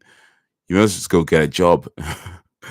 You must just go get a job. Like, why are you in another country for 2 months? Like, just get a job there and live there. That's your annual leave ain't gonna cover you that much. But people be doing that, man. People just spending months at a time in other countries. I'm like, bro, that's not me. That's not me. I like to go places, hang out for a little bit, go home. That's me. Go for a little while, go home. Have a little fun, go home. Maybe go back if I like it enough, but months at a time, nah. I've never been to Egypt. No, I would like to go to Egypt though. Do the Nile.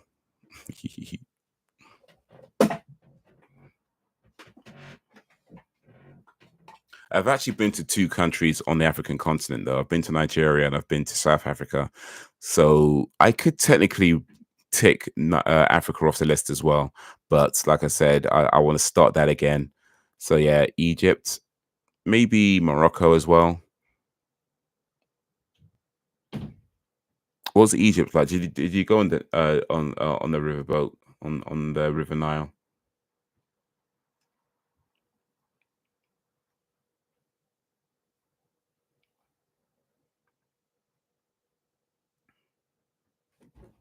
Tunisia.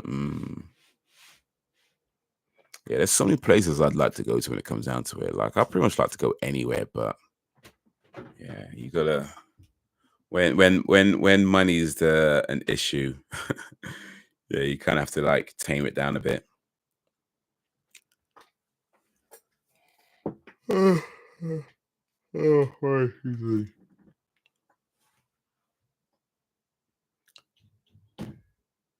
Can't just go anywhere when you gotta pay for it yourself.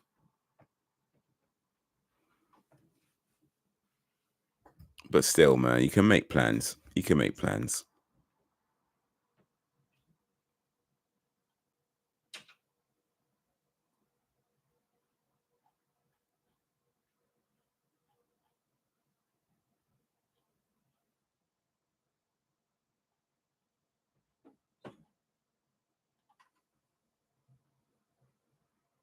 So where's next on your travels?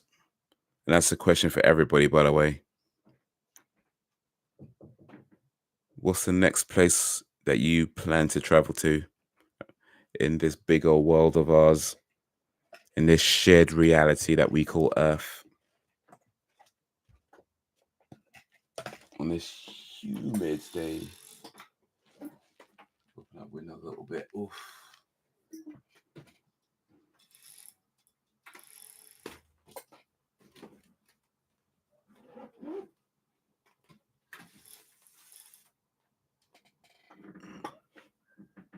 UK.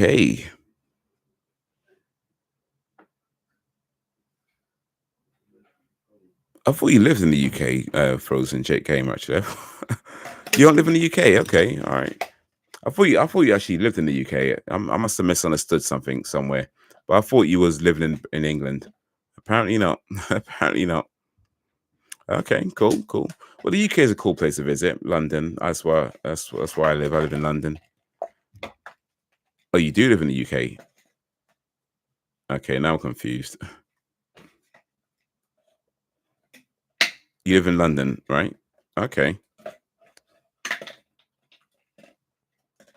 Uh, okay, I'm confused. So how are you visiting the UK if you already live in the UK? I'm confused. I'm sorry.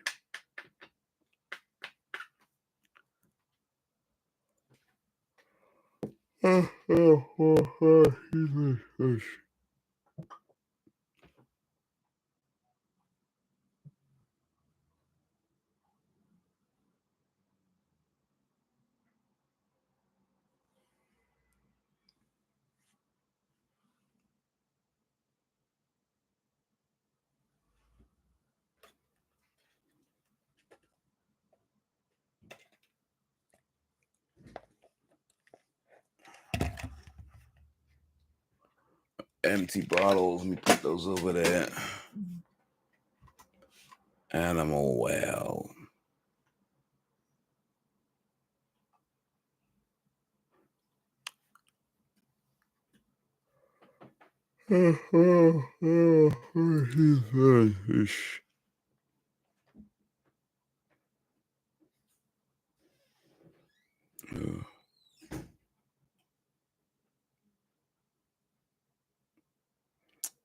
Yeah, I feel like tiredness is catching up real good with me now.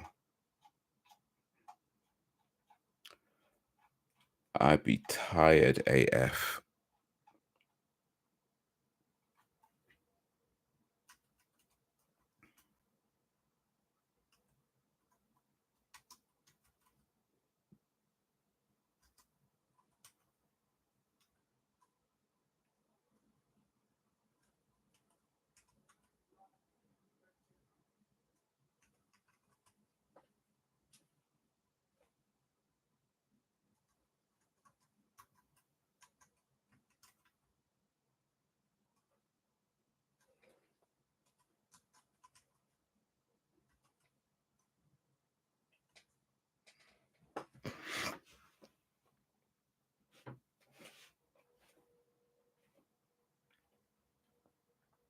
What did you buy from there?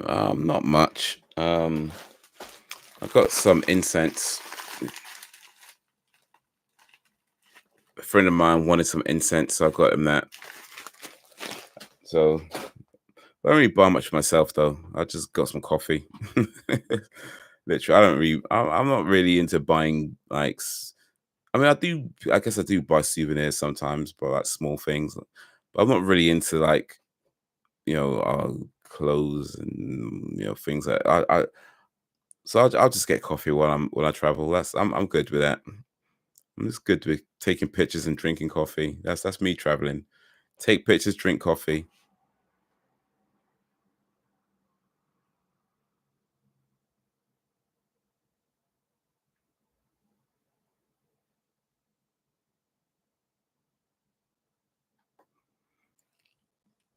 Yeah, I don't really buy much. I mean, my brother bought some clothes. My mum bought some clothes and some beads and things like that. But me, I'm just good with coffee and pictures.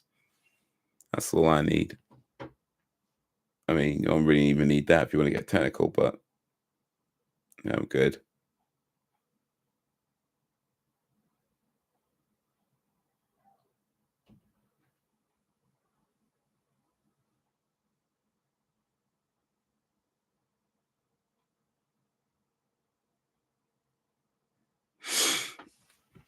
Yeah. Yeah, let's see. It's about 2 hours and 21 minutes. All right. I reckon it's probably a good time to start winding down. I've got a little pimple on my nose. There we go. Uh, Tiredness is creeping in. It's getting late. I need to start getting ready for bed.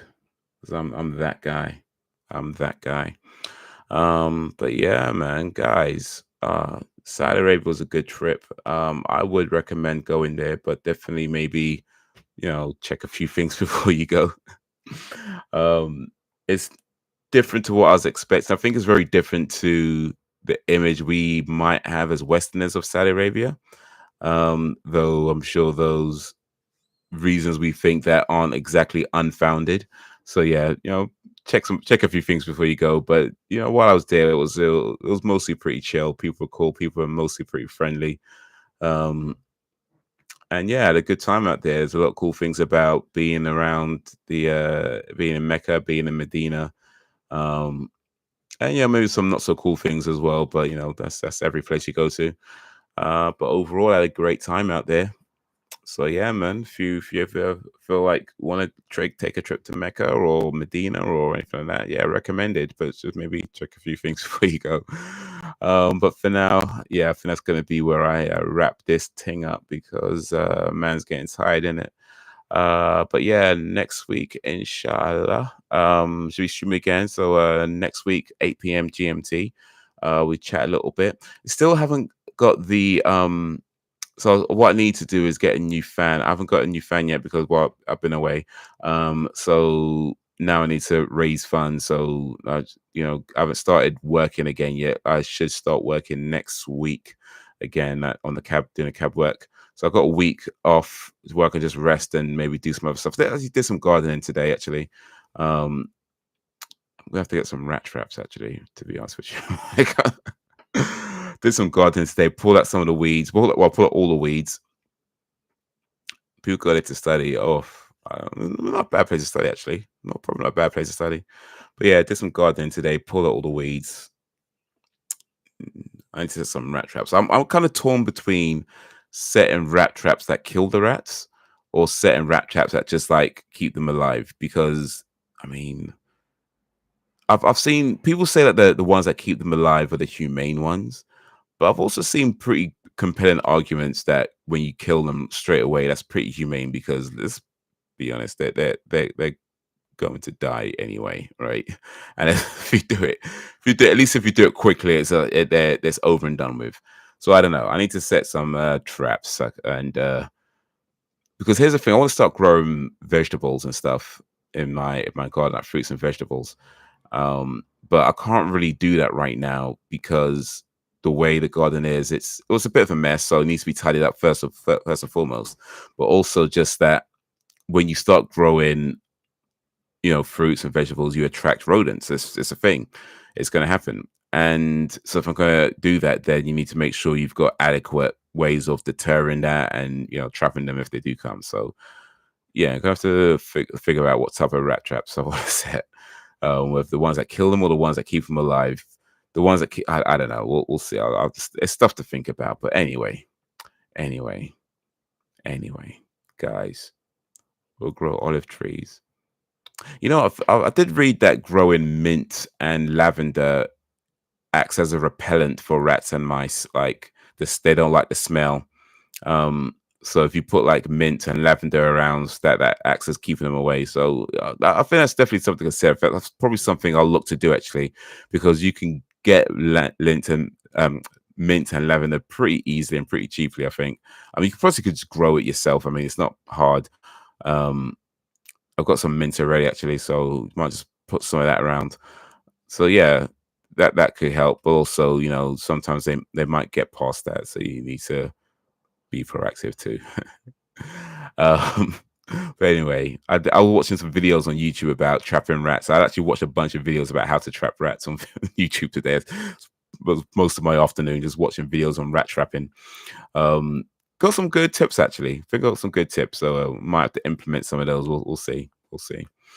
But anyway, guys, you've been awesome as always. I appreciate you and all that you do. Thank you for keeping me company. What I have for breakfast there? They gave us some. So we're traveling with a Nigerian company, right? So they told us that we're going to get things like continental breakfasts and different kinds of breakfasts. That's what they told us before we went. They just gave us Nigerian food like every day for breakfast and dinner was Nigerian food. Now, don't get me wrong, I don't mind Nigerian food. I grew up on Nigerian food. I'm good with Nigerian food. But when you're told you're going to get all kinds of different stuff every day and you just get the same things every day, bruh, come on, man. But yeah, it was pretty much all Nigerian food except for the last day. They gave us something a bit different. But yeah, it was mostly like pounded yam and amala, excuse me, let me say it right, amala, stew, egusi, pomo, things like that, stuff like that. So it's mostly Nigerian, sort of West African foods. So yeah, I mean, I grew up on that stuff, so I'm pretty okay with that.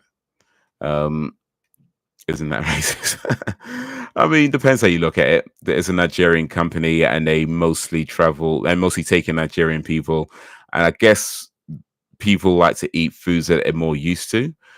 So that's what they arranged. But the thing is, we were told that we're going to get all different kinds of stuff, but we didn't.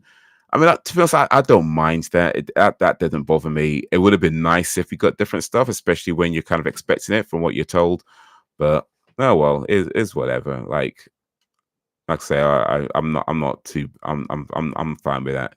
It's stuff that I grew up on and stuff that I eat on a, well, let's say regular basis, but relatively often. So it's not an issue. It's just not what you were told you were getting. but yeah, like I say, they had issues with communication. This company issues with communication. So ate cereal. Yeah, I'm good with cereal. Hey man, give me some cereal. I'm good, man. Give me some Cocoa Pops, man. Some Cocoa Pops and oat milk. That's me. All right. Yeah. Should be streaming again next week. Hopefully try and post a video in the meantime. So look out for that if indeed that happens. I guess most of us want to try and get back in the swing of things, the other channels and doing stuff and the games and blah blah blah. But right now, yeah, I think I'm still in sleep mode. So yeah. But yeah, you guys, man, been awesome as always. I appreciate you and all that you do. Thanks for keeping the company. Thank you for keeping it lively. And until whenever, if ever, peace.